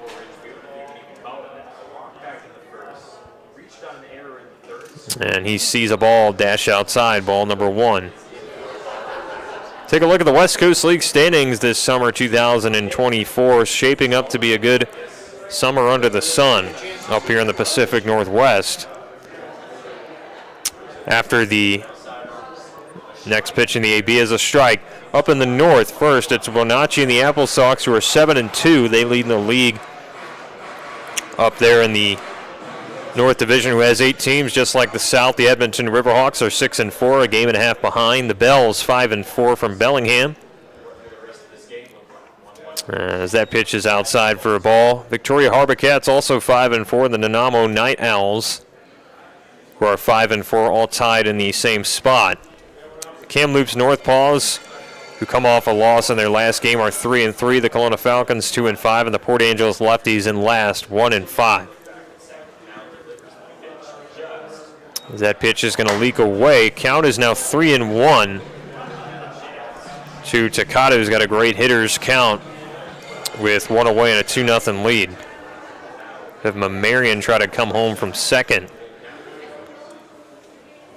Let's check on the South Division in a moment, as Takada walks for the second time tonight and chucks the bat to his dugout. Raptors only one hit tonight, lead by a couple and get another walk. Luke Iverson.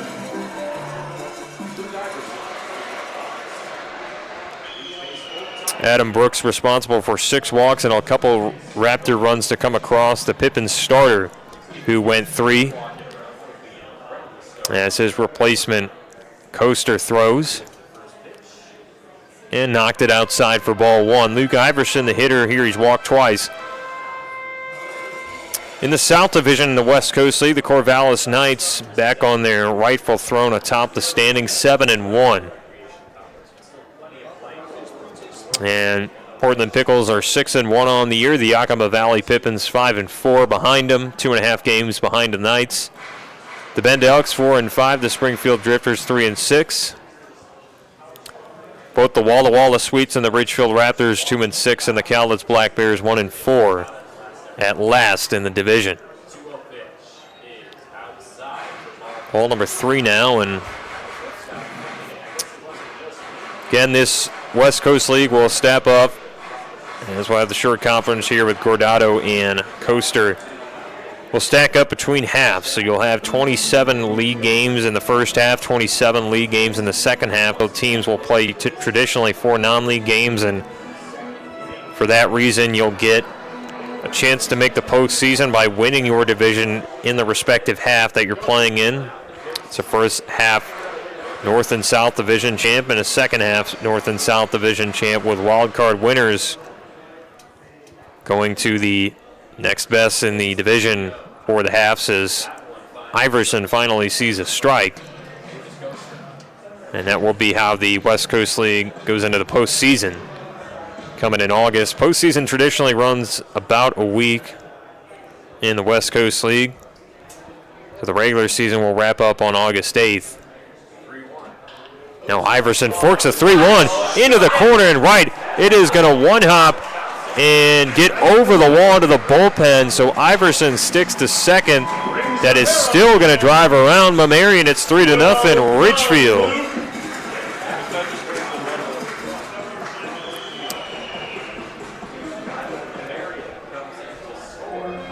And you got to start thinking Iverson's hating that right field fence. With the short porch, if it do hit a double in the turf bounce, it's easy to get a ground rule double, which could prevent another runner from coming across. With Takada's speed, he might have easily come around. Here's the pitch. And Taha drives it deep left center field. And going over to make the grab in the alley will be Allen. That's a sac fly and RBI, though. And the Raptors have put home another run, 4-0 in the bottom of the fourth inning.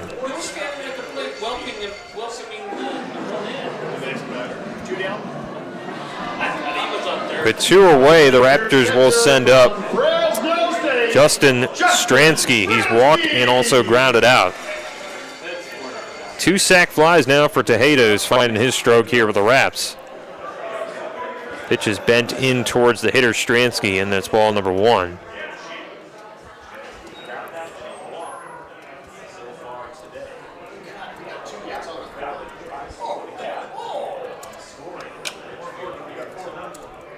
Here's the 1-0, and now it is forked into left center field. Stransky is going to drop in a single.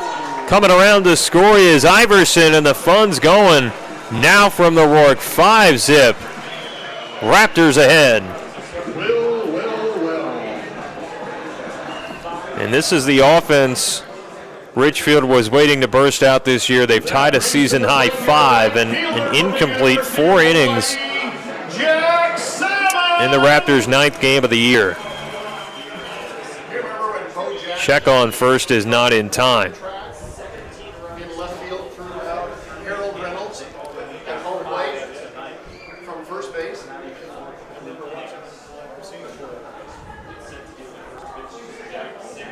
As this pitch is hit high in the air, left center field with Carey, and charging to make the catch is Hinojosa for the Pippins in left center, and the inning is over.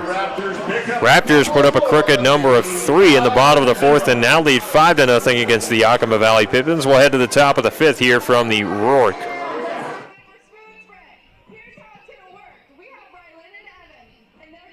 C-Tran is your public transit system offering service in Clark County and beyond. Catch local service in Clark County, plus regional and express service to Portland. And now you can ride the current C-Tran's new on-demand service operating in Ridgefield and other areas. So leave the driving to us. C-Tran will take you out to the ball game and anywhere else you need to go. Visit c-tran.com for more information. C-Tran, our community, our promise.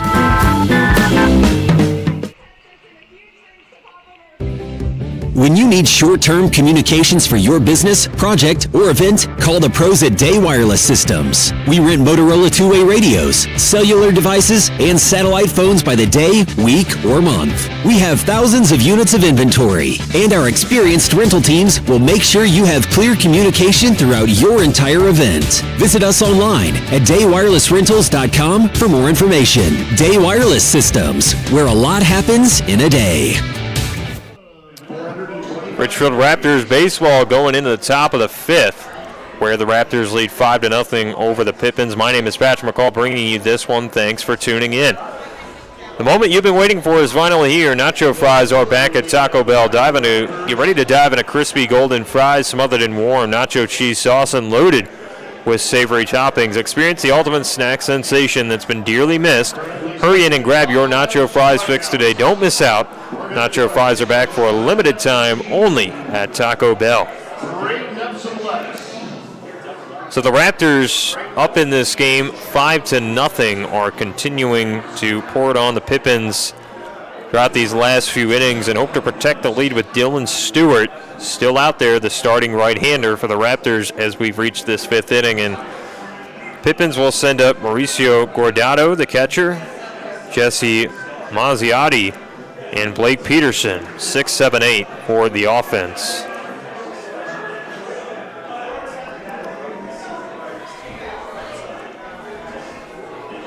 Stewart has been since waved off with the warm-ups, and it's been a nice night here at the Rourke, but the wind blowing strong will bite you if you're not bundled up here with the temps sitting in the mid-60s. A nice day in June, as we know it is hot out there in America throughout the country, and get a break from it up here in the Pacific Northwest. One of the last spots in the nation you'll find cooler temps this time of the year. Guardado going to try and lead off a Pippins offense that has not put up a hit just yet. First pitch to Guardado. And the Cal State San Marcos player swings through it for a strike. Guardado, a two-time MVP from Saugus High School. First team All-League his senior year. And the communications major sees a ball outside. Plans to play baseball professionally after graduating with a comm degree from San Marcos and Cal State. Dylan Stewart throws a 1-1. And he hits it on a trail foul, third base side. That'll bounce over into the soccer stadium as we have a tumble on the third base side, and hopefully everyone is okay down there. Young fan was face planted onto the concrete as there is a fan down, and he's going to get attention. Hopefully everything's all right as this ball is served into right center field. Salmon drops back and makes the catch in right center field, and there is one away. Got to always be on your toes if you're chasing a foul ball here at the RORC. Definitely make sure you know your surroundings. Can be unexpectedly difficult conditions around the concourse. And Jesse Mazziotti swings through a strike. He struck out on the second. Mazziotti, the outfielder from Maple Valley, Washington. Here comes the one-strike pitch. Dylan Stewart just leaks it outside. Raptors up 5-0. We're in the top of the 5th. Ridgefield put up 3 in the 4th, 1 in the 3rd, and a run back in the 1st as well.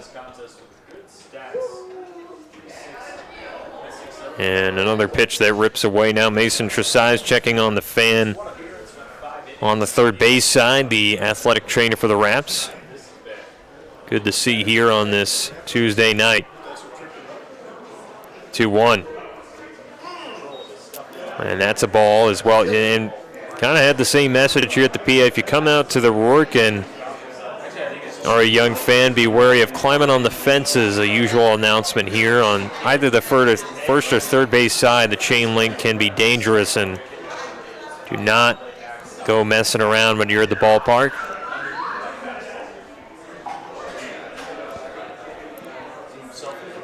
So Dylan Stewart will pitch a 3-2 here to Jesse Mazziotti. Yakima Valley Community College product, and Raptors again up 5-0 in this game. As West Coast League action is in full swing, the usual schedule is series starting on Fridays and Tuesdays with the 6 game per week typical showing in the West Coast League. Mazziotti turns into a pretzel with that swing and will head back to the first base dugout as the second out. Strikeout 6 for Stewart. As we check on the scoreboard in the West Coast League, it's 3-3. The Night Owls and the Harbor Cats tied in the top of the 6. It's also the top of the 6 between the Drifters and the Elks. We're tied at 3. Blake Peterson's the hitter who struck out in the game. And he shoves it foul over the home plate net. Ridgefield, of course, leading Yakima Valley in the top of the fifth, 5-0. Bellingham with a 1-1 tie over in Wenatchee with the Apple Sox. Pitch will drift away for a ball. The lefties lead it 7-1 over the Sweets and should be on their way at Borleski Stadium to winning their second contest of the year. The Northpaws are down to the Black Bears 6-1 in the bottom of the sixth as the Corvallis Knights lead it 1-0 over the Portland Pickles. And the Kelowna Falcons lead 7-0 over the Riverhawks, but have since seen their game delayed due to rain, as hopefully that one's going to pick back up from Remax Field. The Riverhawks packing 6,000 into that place the other night. As the count is run to 2-2, Stewart still seeing the fastball velocity touch 90. Sitting a consistent 89 at the very least, has not lost velocity as this game's gone on. And he gets one right at the knees. Another strikeout, Dylan Stewart. About 7 Ks for the righty. Hasn't given up a hit to Yakima Valley either. And will leave the Pippins with no runs, no hits, no errors either in the top of the fifth. Ridgefield lead 5-0 against Yakima Valley, coming back to bat when we come back.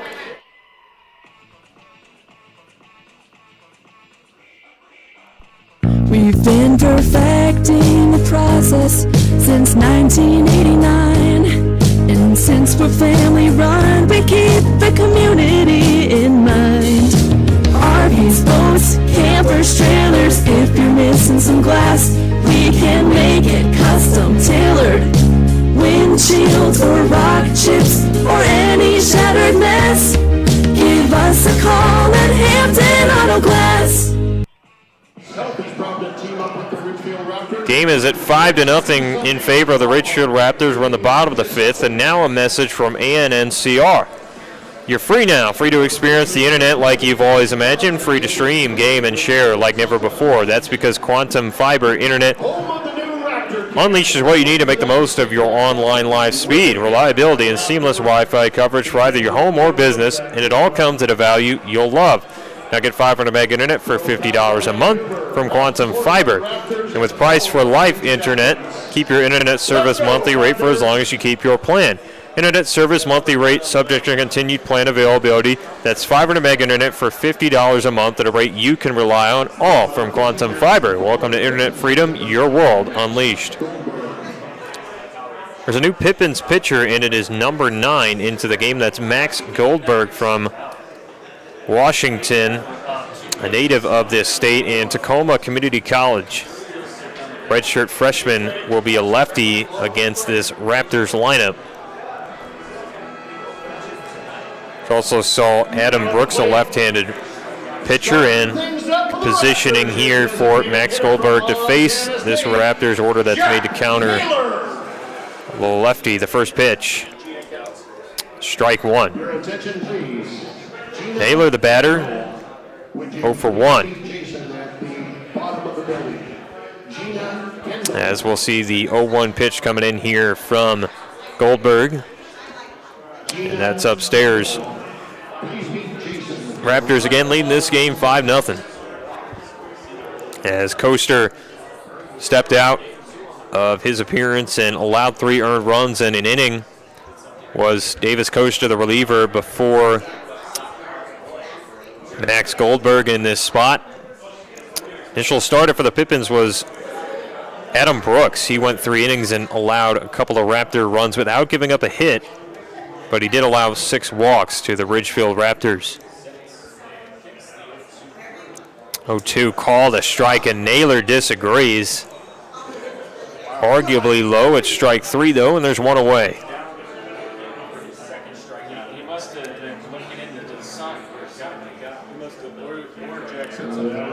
And that location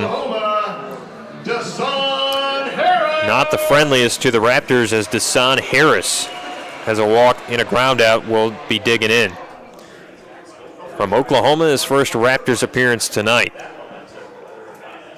It is off the plate, ball 1. High recruit coming to the Sooners, and you expect them to break out eventually there, and Oklahoma will have a chance against SEC competition next season. Doesn't get much better than that. And Goldberg bounces that on the green part of the turf for ball 2. It's tough for these Raptors hitters probably to get a tempo because Goldberg's got that long windup, the stretch over the back as well, compared to Adam Brooks and Davis Coaster. Here's the 2-0. And that nearly is on the fingers of Harris. Luckily laid off that for the Raps offense and got 3 balls and no strikes. Now the pitch over the zone for a strike.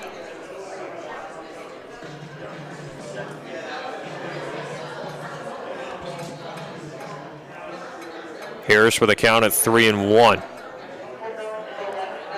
Bounce to the plate. Harris takes his base the second time Desan is walked.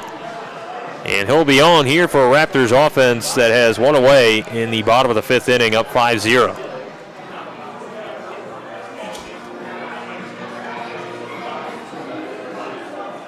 Stepping up to the plate is your second baseman, Kyle Mamarian. Kyle Mamarian will be the hitter, as that is a swing and miss by Mamarian. Harris taken off, and he's already got his first stolen base as a Raptor. How about that speed, sliding well ahead of the tag, and Harris can have a chance to score as he is 180 feet away. Mamarian just coming off the single, trying to start a hot streak. Probably the right time as he takes a big lead from second. Baker will be on watch duty at the bag. And Mamarian slices it foul.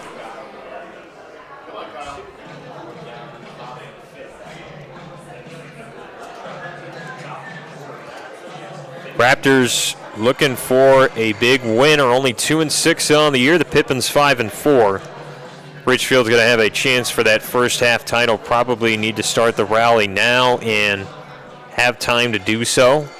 Again, the Raptors finished 18-8 in the first half last year. That was good enough for first in the South Division, even beating the Corvallis Knights. And so with that, they were able to not play as well in the second half and yet be a lock for the postseason when that time came around after the last game of the year. So that's really what you want. Lock it up and then obviously try and play as well as you can in the second half. To have that insurance, be able to cash things in for the future is a nice swell off your back. 1-2.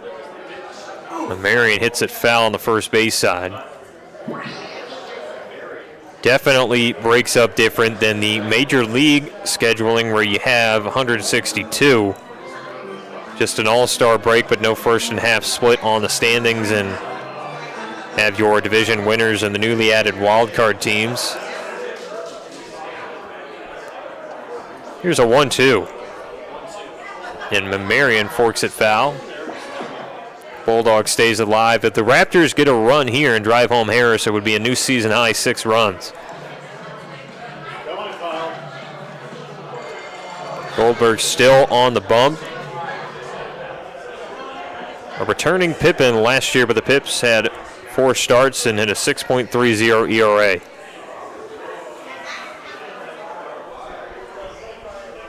He'll step off and said what before the year was interviewed by the Pippins on what he was looking forward to. Said throwing hard is always a big one. I'm looking to go out there and compete, throw my off speed for strikes for the season. Said that he thought the team last year was a lot of fun and really competed, and to bring back that culture while having a good time in the locker room is something he wants to help bring back here in Yakima Valley. And the Pippins and really the Raptors of Ridgefield certainly love the local baseball that's being played, and goes a long way in the community of most towns in the West Coast League. Here's the 1-2. onto the turf. Now Harris taken off, and he's into third with a stolen base. Second time Harris has stolen in a bag in the inning. He's got all the way to third, and with a pass ball could try to score. Sack fly would be good enough for Mamarian now. He might change his approach. Infield going to squeeze in for Yakima Valley. As Mamarian drives it up the middle, a base hit. Hits it right between the fielding of the Pippins for a run. It's now 6-0 Ridgefield. And had the defense been squeezed back there, Mamarian might not have gotten a single, and that is perfectly played for the Bulldog, who doesn't try to do too much and gets an RBI. Harris has now scored for the first time as a Raptor, as the hitter is Patrick Inskove. That pitch is well upstairs, ball number 1. So Goldberg has gotten his licks in the inning.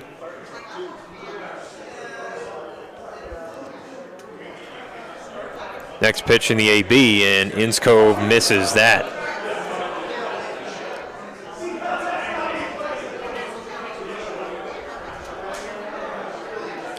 Starter for the Pippins was Adam Brooks. He went 3, allowed a couple runs, 6 walks, 3 Ks. Davis Coaster behind him allowed 3 runs in an inning.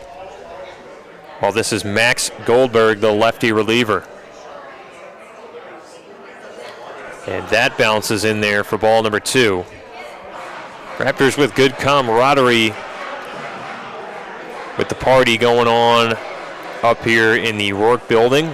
Beyond home plate, fans down the left and right concourse, and the update on the fan who was tripped, again going up the ramp of the soccer stadium, does not be good. There's now an EMT on the third baseline, and again, just a final warning on the point. It looks like that fan be all right, fortunately, eventually, of course, and there is not a bloody rush to the hospital, but got to just be careful when you're walking around and at the concourse or chasing a foul ball. It's easy to get caught up and lose sight of what's in front of you. Mamarian will head to second, stealing the base right in time for Inskove's first hit that's going down the left field line. Mamarian on his horse. He's going to cross with a slide, and the Raptors have 7 runs in this game and lead it by as much. It's a Ridgefield double! 7 runs, a season high, as was the 6 runs the Raptors had just a moment ago. And Inskove, with his extra base hit, is putting life behind this Raptors offense. Taylor Takata will be the hitter for the Raptors, but that day might be coming done soon for Max Goldberg. And you look to the Raptors side, and what's even better for Ridgefield, again, 7-0 here in the bottom of the 5th inning. Have 2 outs to work with in this half of things. Raptors have only put up 4 hits. They've been really patient at the plate and drawn a lot of walks. In fact, the Pippins pitching has allowed 8 total, the Ridgefield hitters, tonight. It's been tough look for the Pippins pitching staff, who came into this game with a pitching staff that had a solid ERA, about in the middle of the West Coast League, and yet that is not looking, it was 4th in the West Coast League, but not looking as important in this game so far. Taylor Takata! As Taylor Takata will be up there trying to get his first hit with the Raptors. He's walked twice and reached 3 times. Pitch to Takata is just a bit inside for ball 1. Raptors looking ahead, again, another series with 3 games in the set. Tomorrow will be a 6:35 start. Catch the Raptors at the same time the next day on Thursday at 6:35 here against the Pippins. 1-0, and that is torched back to the screen. Ball was heading for the freeway. Except for King this way. Pippins, what they do have working for them is they're 8 for 8 with stolen bases this year, and that's a nice mark to have. You know, you can take off and get extra bases. The problem, though, for Yakima Valley, they have not got a hit off Dylan Stewart, as 1-1 is upstairs. For Yakima Valley, only have been on via the walk, and that was done 3 times so far for the Pippins, yet Dylan Stewart will still be working a no-hitter when he presumably will come back out here for the Raps. 2-1. And it is a foul ball back to the screen. Takata is working this at bat.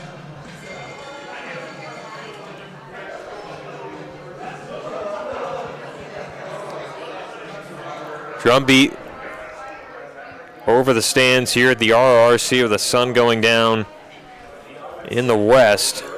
Wind blowing out to right center in the east, the 2-2. And that is away from the zone. Counts run full, and this has been much of the problem for the Pippins. Even if they take an early lead in the count, give it right back to Raptors hitters. And obviously has resulted in some walks, but also high pitch counts. That will be strike 3 thrown to Takata. It does get to the backstop. Lost out of the glove of the catcher, Marcio Gordado. That'll allow Inscove to get to third. And Takata has the crooked K on his card. The batter now is Luke Iverson, left fielder. It's 1 for 1 with a double and 2 walks. Let's keep this rally going with your left fielder, Luke Iverson. Iverson had the double back in the 4th inning. So his last time up was the base knock. Another here would be great for the Raps. And he drives it into right center. This is going to trail, though, to the glove of Mazziotti, who makes the catch for the Pippins to retire the side. After Iverson is down, the Raptors ultimately put up 2 runs in this inning and now lead 7-0 going to the top of the 6th. The Pippins need some offense.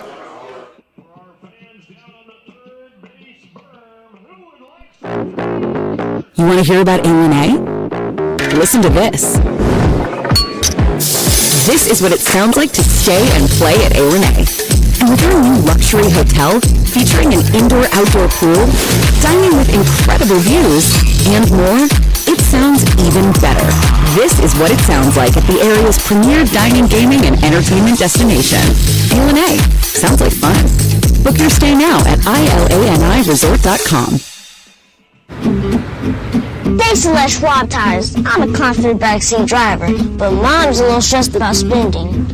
Remember, breathe in. Now watch your speed and breathe out. Good. Even though we're watching our wallets, Les Schwab is still watching out for our safety. So turn here. Help keep drivers and backseat drivers safe with Les Schwab Tires.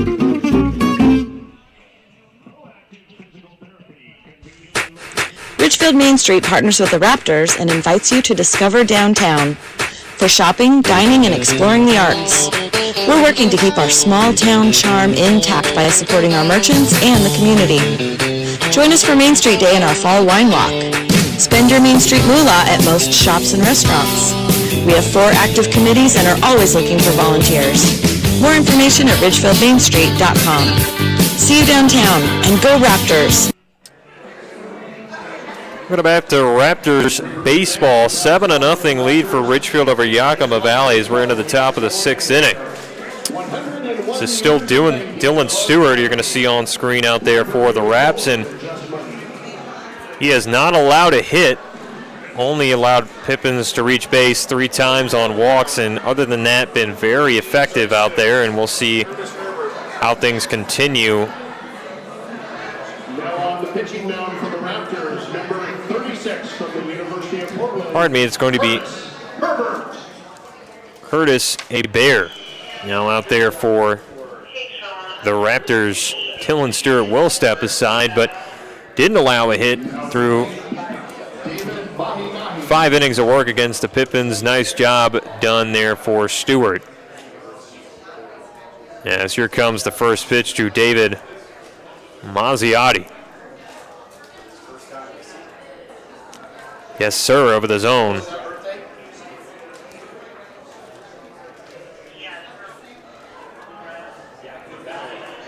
Yakima Valley down by 7 here in this game. And pardon me, this is Balienia, but he will ground over to first, and a Bear makes the charge and the out.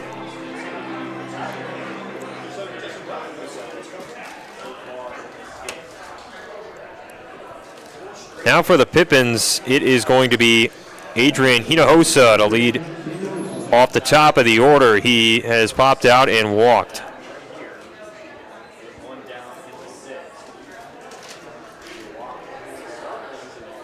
See what Hinojosa can do as a Bear skies it high. A Bear coming into this game is a two-way player with Portland. This is not an unusual situation. From Anchorage, Alaska. Has not pitched yet this season, but in the spring went 12 appearances. Tried to attack the outside and missed at 90 miles an hour at a 4.43 ERA, 1-0 in his one decision of the year. Pitched nearly 21 innings, held opposing batters to a 247 batting average. And now that pitch is forked out of the stands. Went to South Anchorage High School.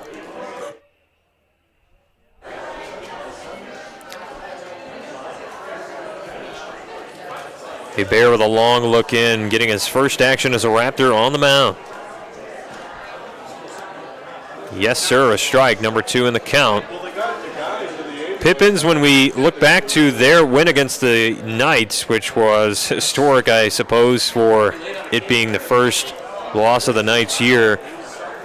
You go back to Yakima Valley's win, were able to drive home a winning run in the 9th inning on a single by Preston Allen. And that was how they earned the 6-5 win, as flying out as Hinojosa. And that's important because the Raptors, if they're playing the opponent that can take down the Knights, want to have, by means of similar competition, some look ahead at to what is to come against, if there's any run, who's going to be likely standing in front of you, which more than likely going to be the Knights, who have not even played a home game and only lost one time. But Gavin Brubaker is 0 for 2, and that is called a strike in the knees.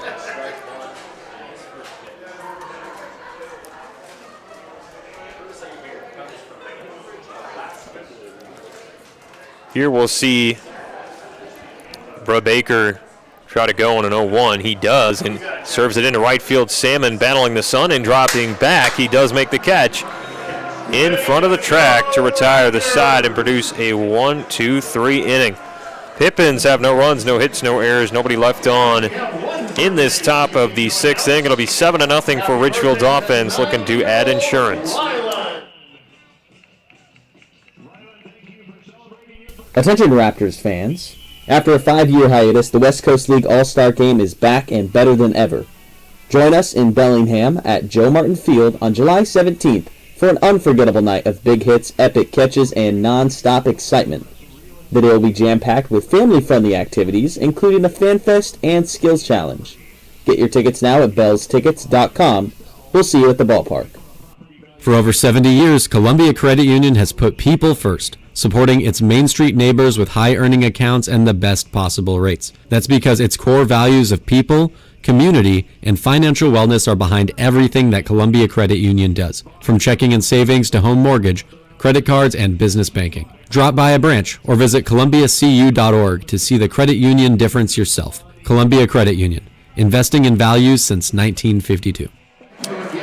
Ridgefield Raptors lead at 7-0, and the Ridgefield Raptors are back. The Ridgefield Raptors 2024 season starts May 30th at the Ridgefield Outdoor Recreational Complex in Ridgefield, Washington. The Raptors are Southwest Washington's home team and a great place to visit each summer with family and friends. Come out for some affordable family entertainment and enjoy the sights and sounds of baseball and Southwest Washington baseball at its best. Head to RidgefieldRaptors.com for schedule and ticket information. Pippins will have another two-way man out there on the bump. It is going to be wearing 39, but usually 23 for the Pippins. Nick Lewandowski from Bonnie Lake, Washington, Tacoma Community College product at 6'205", a sophomore, last pitched in one appearance in the spring, where he allowed 5 runs in just a third of an inning, 3 walks and a K in 35 pitches at Tacoma. So looks for a bounce back in this situation. Got a bigger body of work as a freshman, where he went 8 innings and allowed 14 1/3 innings pitched, a 2.51 ERA. Lewandowski going to have to face the first Raptors hitter of the inning, Richard Taha.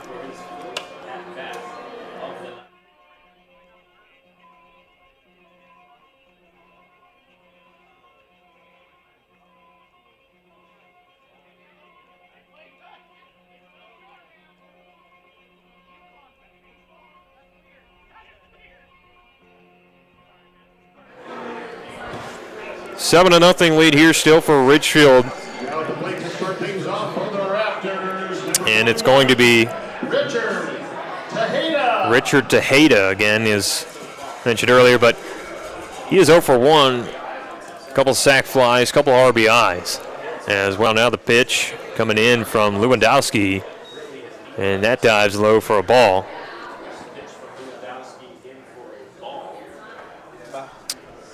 Lewandowski, another Washington native here for the Pips, as this pitch is driven hard into the sky, playable for the center fielder in Hinojosa, who finally finds a trail to the ball in the right center field. Then there's one gone. Happy birthday tonight as well to Jason Jones. Happy birthday, Jason. Raptors will send up a new hitter to the plate, as it is Justin Stransky. Has a walk, an RBI single in the 4th, and grounded out in the 1st. And he barely shaves that over the net on the first base side. Raptors with the 7-0 margin have put up a season high in runs, and also are looking much better so far. And that one is outside for a ball. Raptors will look to provide more offense, as the Raps have the open decision really with the bullpen. Can probably save a few arms and put out whoever they like to work. The advantage of being up in this game, you're not competing as hard for the win. You can save your arms and then combine home field advantage with saved arms for tomorrow. So we'll see how that ends up working out.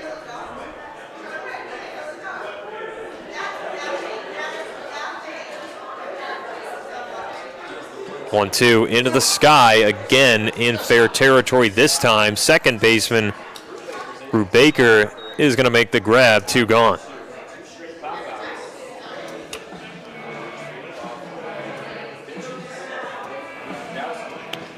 Lewandowski doing a job here for the Pippins, has retired his first 2 hitters.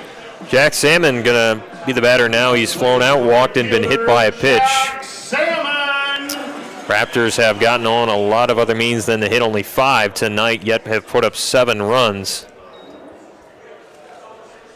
As Jack Salmon will search for a pitch to hit. Lewandowski been in the zone a bit more, still behind the count. Good spot this time for a strike. And the Raptors, again, they've been looking for the offense. That's been the story all season long. It finally got it tonight, as a curve is smashed onto the ground to first base, and Angulo's easily going to make the play to retire the side. Raptors go in short order. No runs, no hits, no errors. Nobody left on either for Ridgefield, who leads this game 7-0 going to the 7th inning. Listen up, baseball fans. Head into Safeway to score on great deals all season long. Safeway has everyone's tailgating favorites, from fried chicken and party subs to fresh cut fruit and veggie trays and tons of easy meal options. Satisfy your whole team for the ultimate game day experience. And you can save a cartload of time with Safeway Drive Up and Go. Just shop online at Safeway.com, head to the store, and we'll bring your groceries right to your car. Safeway, sponsor of the Ridgefield Raptors. Holt Homes is proud to be a local builder.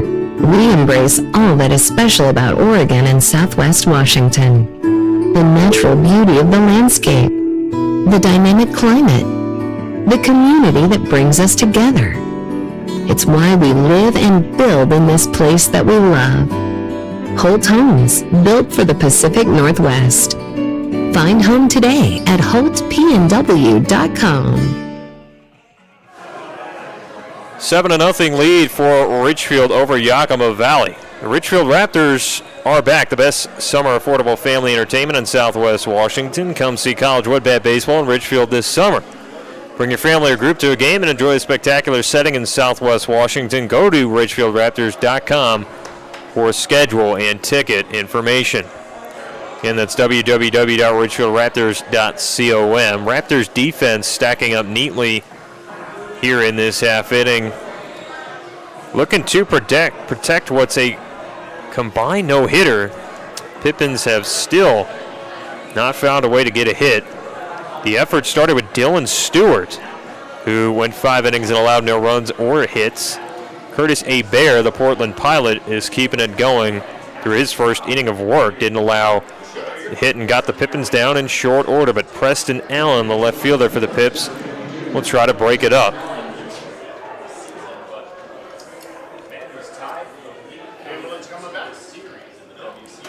First pitch coming in here to Allen. And a Bear with a nice fastball is strike one.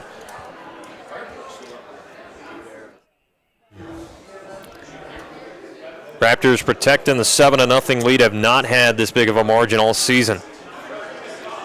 And another swing is for a strike this time, 0-2. Quickly to Allen, who's been on twice tonight, walked a couple times, yet he is usually hitting much better than he has so far today. Doesn't have the opportunity yet to get a pitch he can drive against a Bear. Still hitting that 417 mark as he's walked twice, but see if he awakens the bat here for the Pips. This is Allen going down, swinging. One gone here in the 7th inning.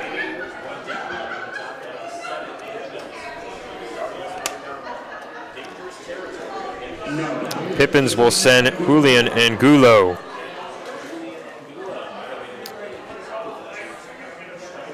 And Julian going to try and get on here for the Pips. 0 for 2 so far. And he smashed it back to the screen. The Pippins, this is an unusual selection for them. If you go to the Yakima Valley schedule, have been putting up runs. Did only get 2 on Saturday against the Knights, but put up none on Sunday. Given this is Corvallis, so it's really hard to use that as a measuring stick, who's been the hog of the trophy room in the West Coast League. Have won more than half of the West Coast League titles. They put up 6 against Corvallis on Friday, 22 against Springfield on Thursday. And so this is a potent offense that Ridgefield has put down. Got to be a grin coming out from Corey Keir, who's the pitching coordinator for the Raptors from Mount Hood, and certainly a grin from Chris Cota as well, head coach of Ridgefield. This is a sight to see, and Raptors were coming in facing a familiar offensive opponent in the Bellingham Bells, who weren't able to run it up against Ridgefield after the Riverhawks offense really 2 times put up double digits against the Raptors in Ridgefield's last home series. And it's another strikeout for Curtis Bear, second in the inning, and there's 2 gone. Raptors combined no-hitter has stretched up to be a concerning number here for the Pippins.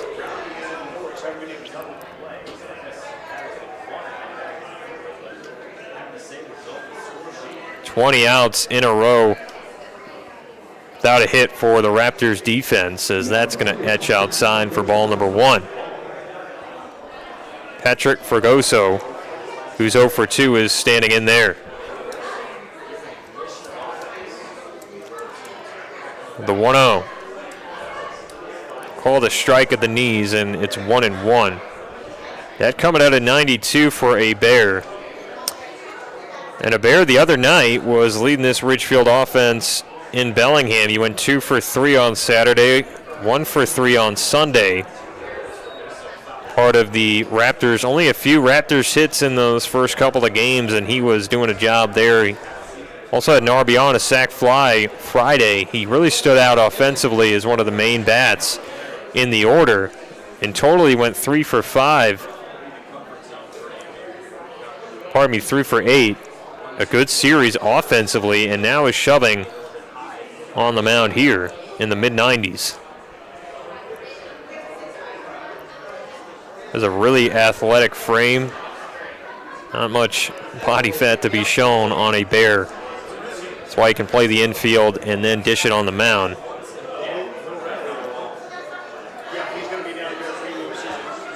And Pippins down 7-0 here in Ridgefield. Definitely a concern for the Pips, who do not have a hit yet. 2-2. Off the plate, ball 3. A Bear looking for the punch out. Portland Pilot from Anchorage, Alaska.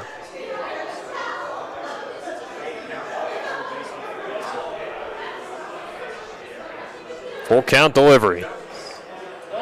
Just upstairs. That is walk number 4 of the day for the Pippins and their first base runner since back in the 4th inning. Mauricio Guardado will try and continue this inning for the Pips. He's flown out 2 times, once to left, once to right. Also try to break up the no-hitter here we have from the Rourke. Fans are cooling off as that sun goes down, going to make it even more brisky. Here's the temps drop to the lower 50s as the night continues. And a pitch is up and away for ball 1. Lights starting to buzz here over the Ridgefield Outdoor Recreation Complex. Count is now to 2-0. As Guardado has really put himself in a good count.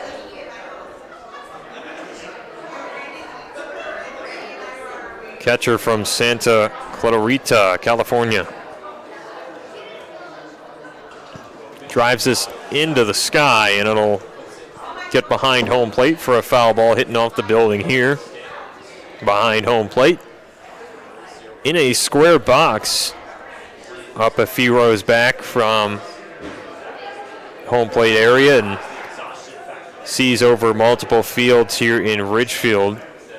Got soccer stadiums on the left and right and more behind home plate batting cages as well. 2-1. And Stransky tried to frame a strike. The count will be 3 balls and 1 strike against Guardado. He's looking for the first Pippins hit in this game. Pips are down 7-0.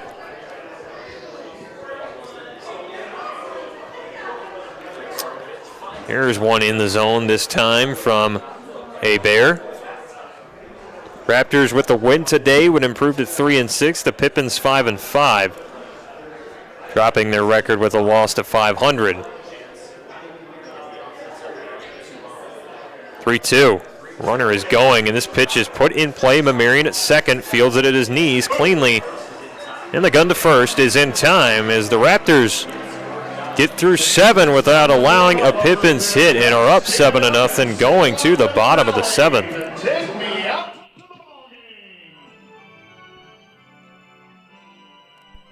sometimes you just want more.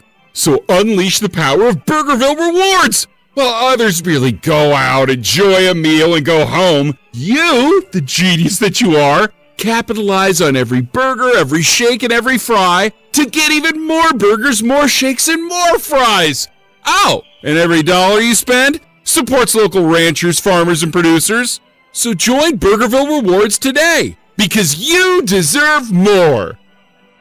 C-Tran is your public transit system offering service in Clark County and beyond. Catch local service in Clark County, plus regional and express service to Portland. And now you can ride the current C-Tran's new on-demand service operating in Ridgefield and other areas. So leave the driving to us. C-Tran will take you out to the ball game and anywhere else you need to go. Visit c-tran.com for more information.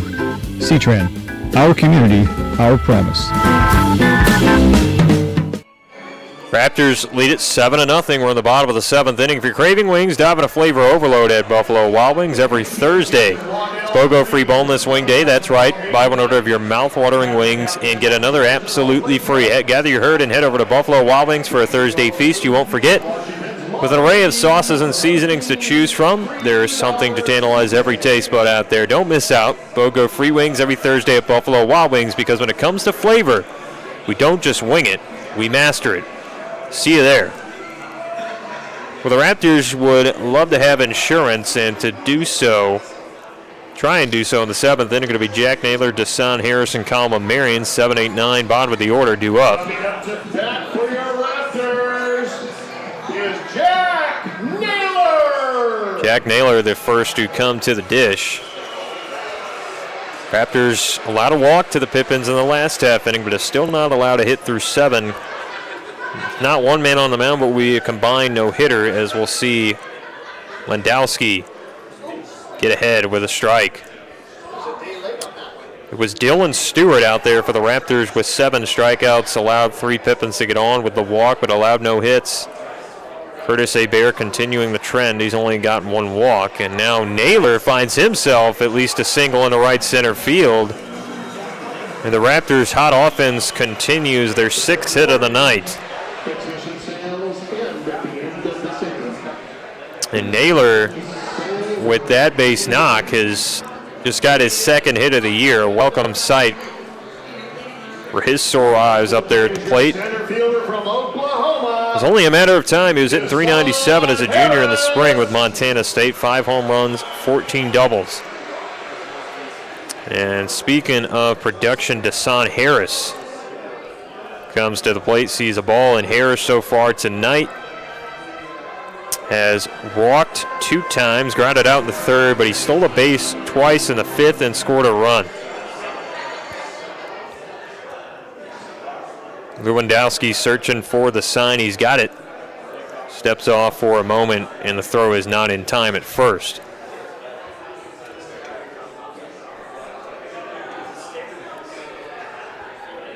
Looking around and see the 1-0 here from Lewandowski. Hit towards the screen and foul. Last West Coast League no-no that I know of, key word, is British Columbia native James Paxton. On May 9th, 2018, but was with the Kelowna Falcons. And so again, we have no idea as to what this will turn out to. But it is the storyline to watch here for Ridgefield, who is up again 7-0 and has really quieted the Pippin Bats.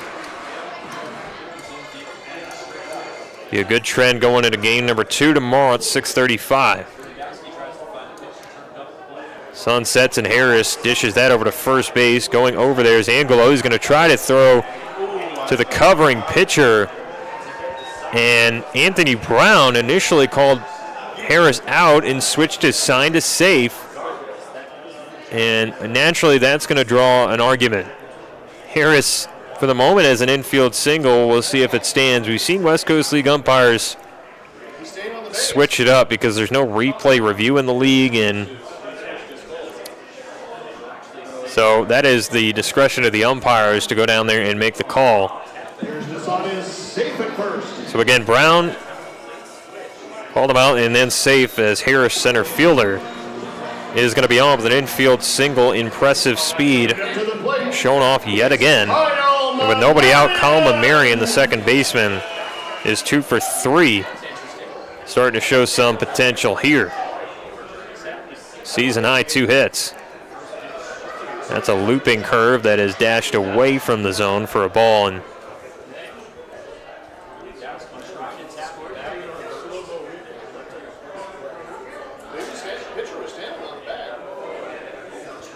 we'll see the 1-0 pitch here from Lewandowski. That is called a strike at the knees.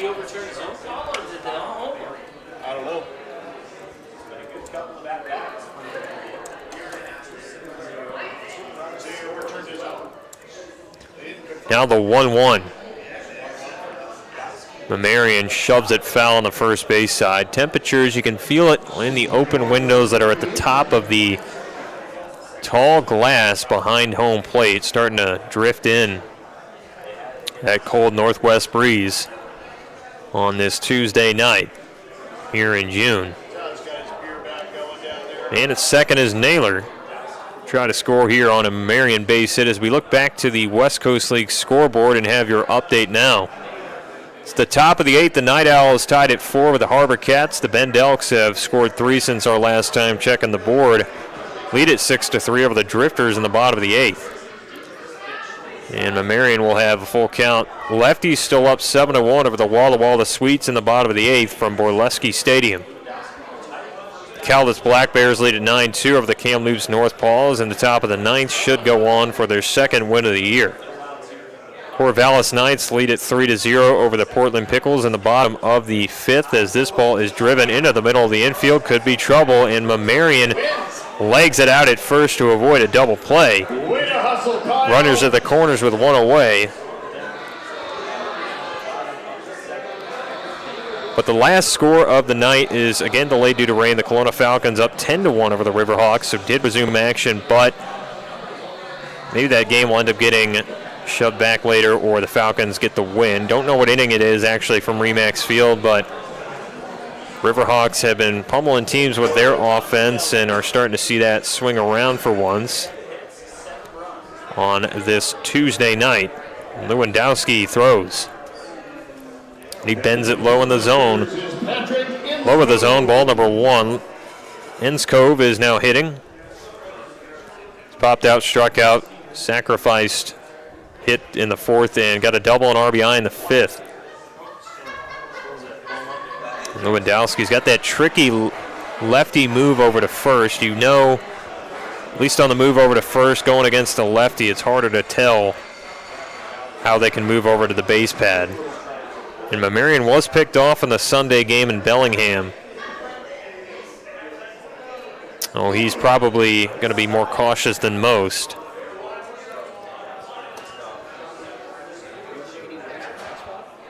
Raptors having the crowd disintegrate just a little bit on the third base side in the orange seats. It's gotten noticeably cooler as a 1-1 is fouled off by Enskov, but Raptors performing like this, not going to be many empty seats at the Rourke throughout the rest of the year. Raptors, their last home game not long ago, were able to put 2,405 in the seats here at the Rourke.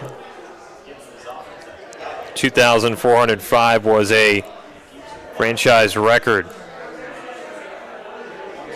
Now the 1-2 is upstairs for ball number 2 of the count. Drawing that many fans, the Raps had a tater tot truck down the left field line, fully busy, but it's shut down as of right now. 2-2. That is a weighing outside, and probably one of the more underrated ballpark foods out there, the tater tots, because there's a million ways to do it that come out of the truck in left field. And very interesting ways that the Raptors mix it up. Kind of a play off the Ridgefield Spudders, who are the hometown high school team, will also play on this field. And there's a throw down to second, but it won't matter because the walk is now given out to Enskov, so he takes first base. Getting to second, though, is Desan Harrison at third, Jack Naylor for the Ridgefield offense, who have a chance to drive one home. Taylor Takata will be the hitter. He's walked 2 times, reached on an error, and struck out. This is put in play to the first baseman, who hits it off his glove. That is Angulo.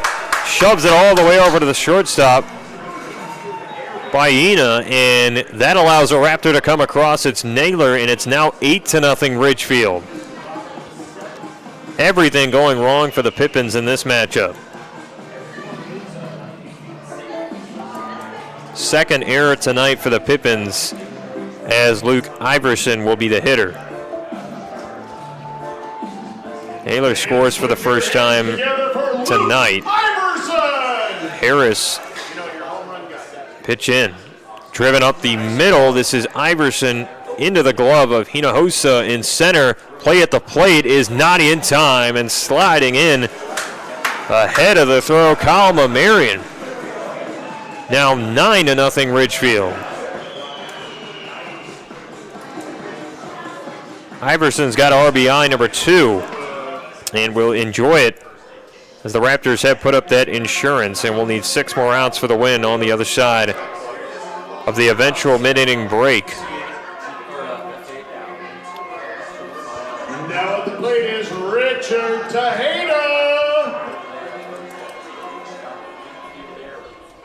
We still have 7 hits or 8 hits. Here's the first pitch to Tejeda.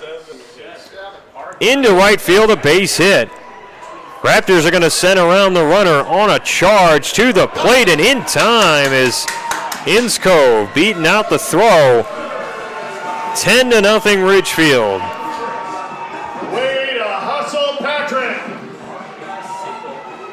RBI single for Tejeda. He has 3 in his Raptors debut. And you heard him in the pregame show talk about his ability to spray it over the yard. Number 6. And you're seeing that very well tonight. Justin Stransky, the catcher, who has a ground out walk, an RBI single, and a pop out. Big bender over the zone for a strike. R2 away, but the Ridgefield Raptors up 10-0. Should be looking at a win.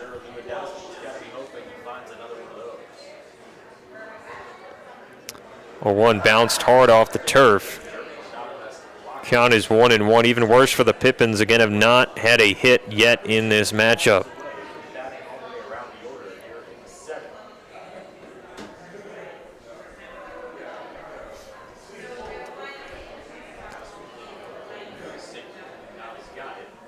Here's the sign in the delivery from Lewandowski. Carved it off the plate for a ball. Raptors will have the offensive momentum going in tomorrow. No, it was a walk. I just know it's still on the Here's a 2-1 pitch. Into the sky, shallow center field. Baena is trailing over near his center fielder, Hinojosa, who eventually makes a left-handed snag to end the inning. Get open, 10-0. Raptors put up a nice crooked number here in the 7th inning, 3, and they leave a couple stranded, but ultimately lead it 10-0 going to the top of the 8th. Yakima Valley searching for its first hit.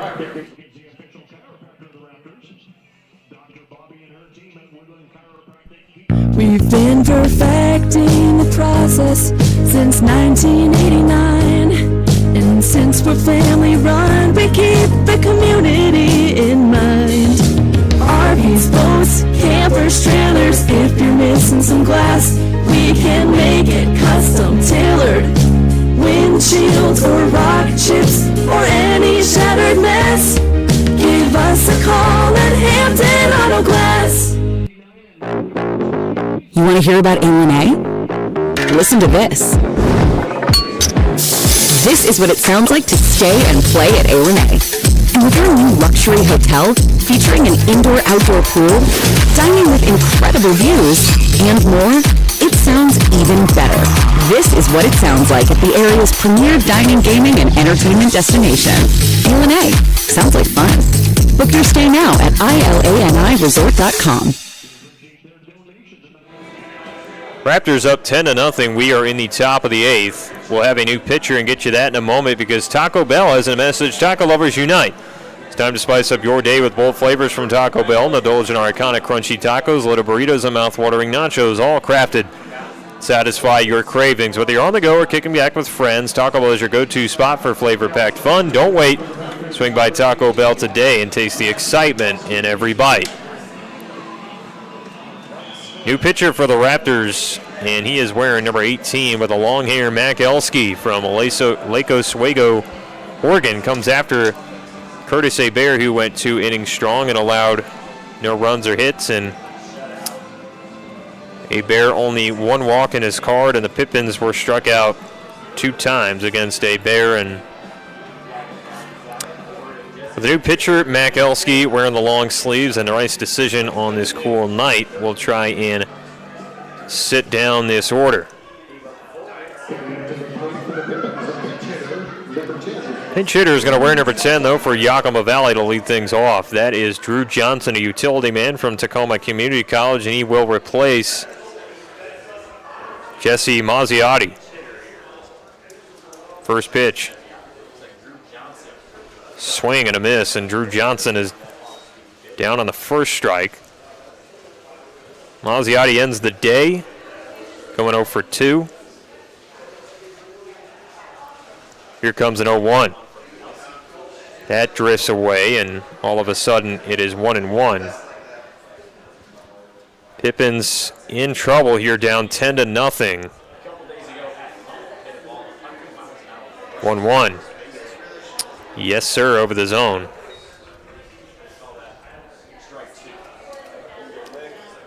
Count is 1-2 here as the Raptors looking for a 10-0 win. Hit foul.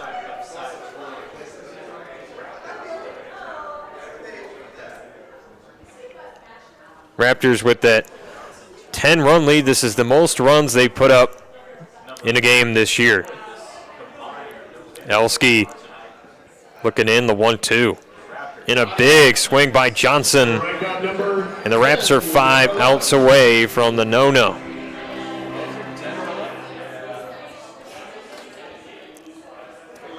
Blake Peterson is going to be standing in.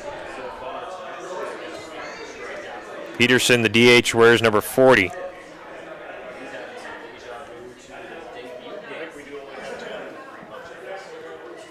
And that goes to the back screen.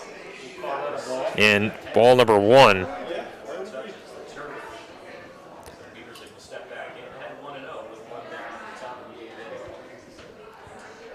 Elski looking away to get out of this inning for the Raptors. The new reliever, Dylan Stewart, was out there first. He allowed no runs in 5 innings, 3 walks, 7 strikeouts for Dylan Stewart. Curtis Hebert would come behind him and toss a couple innings. No runs, 1 walk, 2 Ks. And for the Yakima Valley side, it was Adam Brooks who was up there first. He went 3 innings and allowed a couple runs to come across. Davis Coaster in an inning allowed 3 runs, 3 hits, 1 walk, no Ks.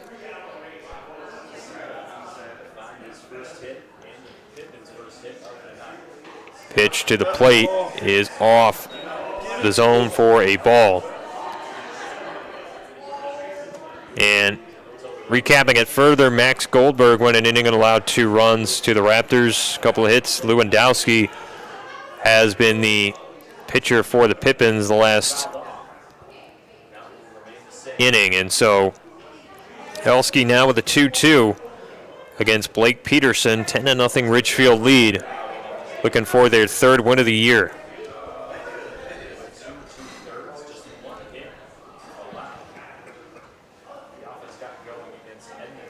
Two. No. Low in the zone for ball 3. Raptors defense squeezed back here against Peterson, who's 0 for 2, looking for that Big Pippins hit. And he goes down swinging hard with strike 3. 2 away in the 8th inning.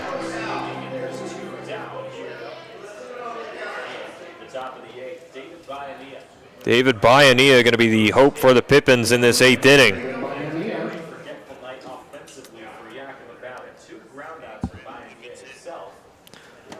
Here's the pitch to Biania, who's so far 0 for 2. Bounces to the plate for a ball. Biania from, again, Central Arizona, but a long way to get out there from Boston, Massachusetts, where he played in his prep career.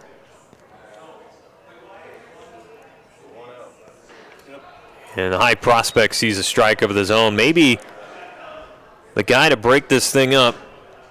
Preseason All-American Northeast Region honorable mention by perfect game back in his prep days. Was with the Boston Red Sox scout team.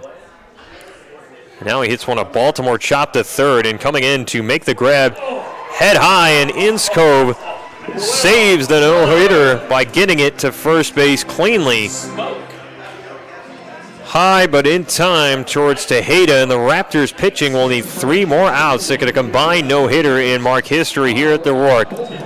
Ridgefield, though, in the meantime, will have the bats coming up in the bottom of the 8th, up 10-0 over Yakima Valley.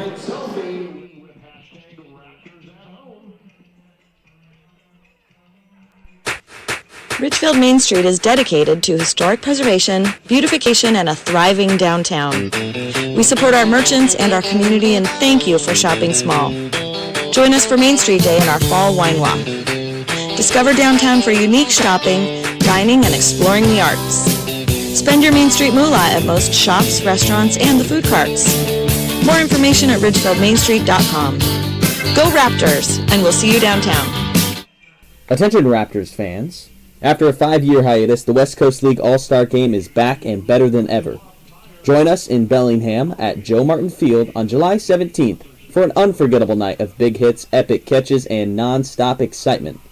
The day will be jam-packed with family-friendly activities, including a fan fest and skills challenge. Get your tickets now at bellstickets.com. We'll see you at the ballpark. For over 70 years, Columbia Credit Union has put people first, supporting its Main Street neighbors with high-earning accounts and the best possible rates. That's because its core values of people, community, and financial wellness are behind everything that Columbia Credit Union does, from checking and savings to home mortgage, credit cards, and business banking. Drop by a branch or visit columbiacu.org to see the credit union difference yourself. Columbia Credit Union, investing in values since 1952. 10-0 Ridgefield lead. We are into the bottom of the 8th, and Ridgefield will send up Jack Salmon, Jack Naylor, and Desan Harris. 6, 7, 8 due up for a Raptors team that is not allowed to hit to the Pippins, and also got a new pitcher in here for Yakima Valley, and that will be Tyler Dish. Dish from Yakima Valley College didn't have to go far to side with the Pippins from Redmond, Washington, though, and stands at 6'1", 185-pound sophomore. Right-handed bat on occasion, right-handed pitcher as well. First touch in the West Coast League was with the Night Owls. He made 1 appearance in 2022, allowed 4 runs in 2 1/3, and since then didn't play in the spring as a sophomore and made only 1 appearance as a freshman in 23 at the Yakima Valley. Salmon can't connect with that as he swings through a strike. Salmon's grounded out, been hit by a pitch, walked, and flown out. And that's how his card reads so far tonight. Dish from Mount C High School. Gets one to the zone where it's fouled away with the bat of Jack Salmon. Ridgefield earning 10 runs on 8 hits, no errors. Yakima Valley, no runs, no hits, 2 errors in this game. Salmon slashes it third base side and foul. Tyler Dish will be representing the 4th reliever of the night for the Pippins, who just took out Lewandowski. fifth total pitcher. Now an 0-2 to Salmon. And he takes a big cut through strike three, and there's one away. Jack Naylor struck out twice, sacrificed himself in the second, and got a base hit and run scored eventually in the seventh. Will be the pitcher now.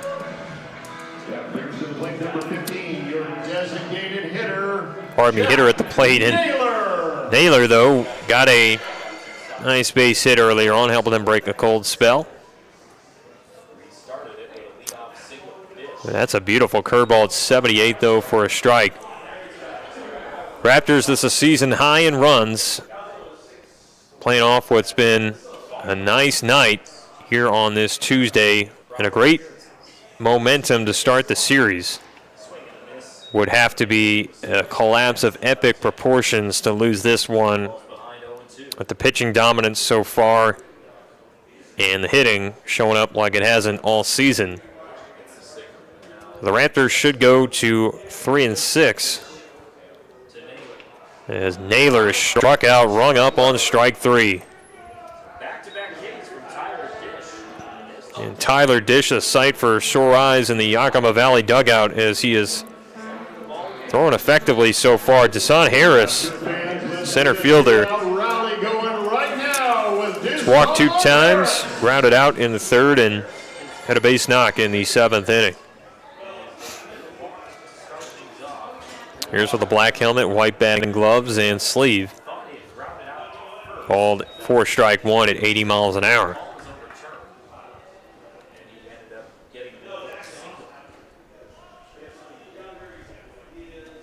Now the 0-1 pitch will be coming in here to Harris.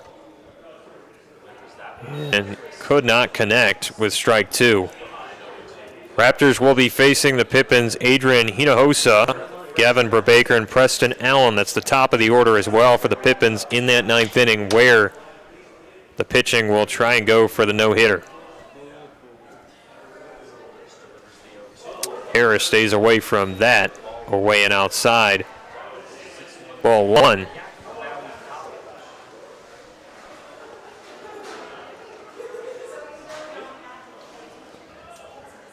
1-2 pitch coming in here to Harris. No, says home plate umpire Anthony Martini. Deuce is wild here to Harris. Raptors with a run in the first, 1 in the third, 3 in the fourth, 2 in the fifth, and 3 in the seventh to get the 10-0 lead. And that one right at the knees at 86. And how about Tyler Dish? Caught 2 looking and struck out the side of the 8th to bring us to the 9th inning, which is the big question. Can the Raptors finish off a combined no-hitter? Ridgefield leading at 10-0 over Yakima Valley. Will go to the 9th. Listen up, baseball fans. Head into Safeway to score on great deals all season long. Safeway has everyone's tailgating favorites, from fried chicken and party subs to fresh cut fruit and veggie trays and tons of easy meal options. Satisfy your whole team for the ultimate game day experience. And you can save a cartload of time with Safeway Drive Up and Go. Just shop online at Safeway.com, head to the store, and we'll bring your groceries right to your car. Safeway, sponsor of the Ridgefield Raptors. Holt Homes is proud to be a local builder. We embrace all that is special about Oregon and Southwest Washington. The natural beauty of the landscape, the dynamic climate, the community that brings us together. It's why we live and build in this place that we love. Holt Homes, built for the Pacific Northwest. Find home today at holtpnw.com. Raptors lead 10-0. We are now into the top of the 9th. Quantum Fiber has unleashed an internet value you'll love. Now get 500 meg internet for $50 a month. And with Price for Life Internet, keep your internet service monthly rate for as long as you keep your plan. Internet service monthly rate subject to continued plan availability. Quantum Fiber Internet, your world unleashed. In this 9th inning, again, it is Hinojosa, Gavin Brubaker, and Preston Allen for the Yakima Valley Pippins, who will try to get their first hit of the game in the 9th. Mac Elski is the second reliever, third Raptors pitcher into this game. Trying to keep this thing going. Hinojosa so far he has walked, popped out, and flown out. And can't connect with strike one. Raptors season high 10 runs on 8 hits. Also a high on the year. We're seeing both elements of the Diamonds step up in a new way here tonight. Revamped offense with 4 position players in and showing off in this game. Now this pitch is pummeled on the first base side and leaks out of play.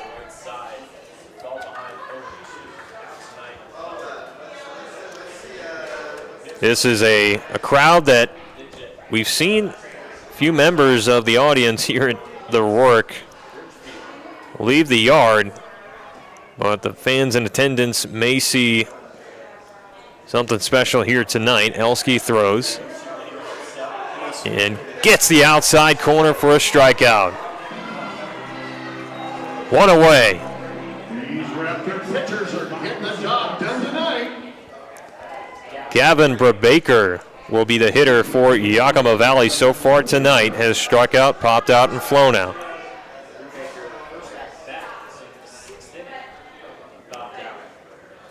Brubaker trying not to be the 26th out. And not off to as great of a start as he would have liked. 75 from Elski is a swing and miss. Brubaker will hold in, stand a long time against Elski, the righty. And Stransky not able to frame it. Fans here in attendance, the light few yells over towards the field to Elski and Brubaker. As that is fouled away, and there's 2 strikes here to the Pippins second baseman. These 2 teams going to go at it 2 more times in this series. Be sure to definitely tune in for that at 6:35 over the next couple nights. 1-2. Sharply hit over to the shortstop. Takano goes back and throws to first, and there's 2 gone.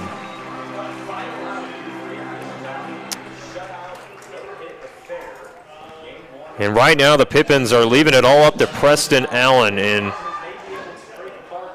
talk about a matchup made in baseball heaven. Preston Allen came out of this game with the 5th best average in the West Coast League at .417, as the chance to break up the no-hitter against the strong Mac Elski on the mound for the Raptors. And he does swing and miss through a strike. Allen's got on twice tonight, so he still shows how his savviness up there at the plate, but he struck out in the 7th, walked in the 1st and the 4th.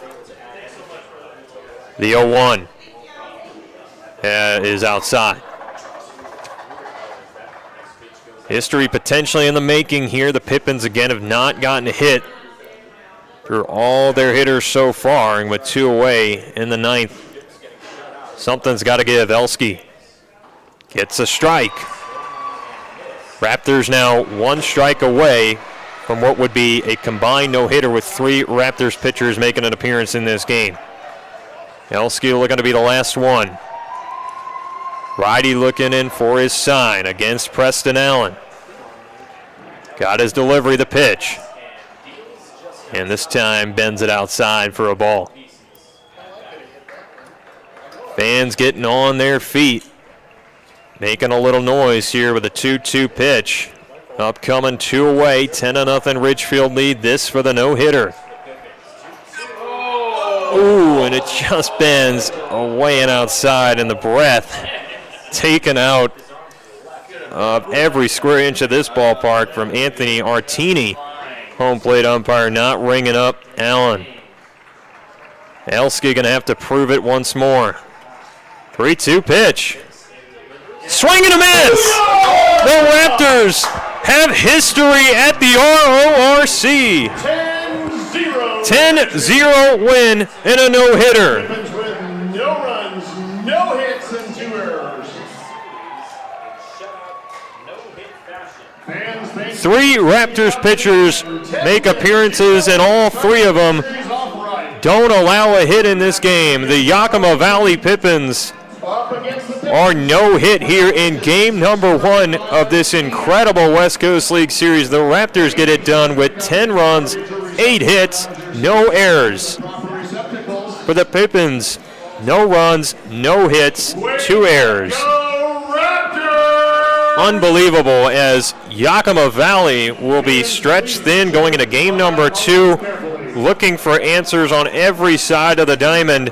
And for the Raptors, as we look into this matchup, you know, the no-hitter will be the story, but the Raptors also with the season-high 10 runs welcomed in a lot of new additions. Richard Taha committed to USC, making a start in this game. He had 3 RBIs. Taylor Sakata scored 3 times, helping the Raptors out, relieving the pressure off this pitching staff. Deshaun Harris with a couple steals, a hit, a walk. He's from Oklahoma, like Patrick Inskov, who made an impressive throw from third to keep the no-hitter alive. Had a double, an RBI, and a walk. And now we look into this game, and a 10-0 win for the Raptors. This will be one to remember for the history books. Again, 3 Raptors pitchers, the combination of Dylan Stewart, Curtis Hebert, and Mac Elski, go 9 innings and allow 0 Pippins to get a hit through the full 9 innings in this game from the RORC, the Ridgefield Outdoor Recreational Complex. And what a bounce back for the Raptors, who have been so frustrated as well throughout this season. All year they have been beat up in some games, seen themselves blown out 2 times. Their last home series against the Riverhawks, allowed double-digit runs twice in that last home series, and then bounced back with a no-hitter and a season-high 10 runs. That'll set up for quite an interesting game, too, as we'll have to see some type of swing of aggression. Yakima Valley, with a 5-5 record on the year, still places better than Ridgefield Raptors' 3-6 record, and will bring out full force for game number 2 tomorrow night, and surely be trying to put up a victory. But that is going to do it here from the RORC. 3 Raptors pitchers, Dylan Stewart, Curtis Hebert, and Mac Elski, helped the Raptors win it 10-0 by allowing no Pippins hits through 9 innings. My name has been Patrick McCall, your voice of the Raptors here in 2024. Thanks for tuning in all night long. We'll see you tomorrow night, 6:35 first pitch, 6:25 pregame show. It'll be game 2 between the Raptors and the Pippins when we are back tomorrow.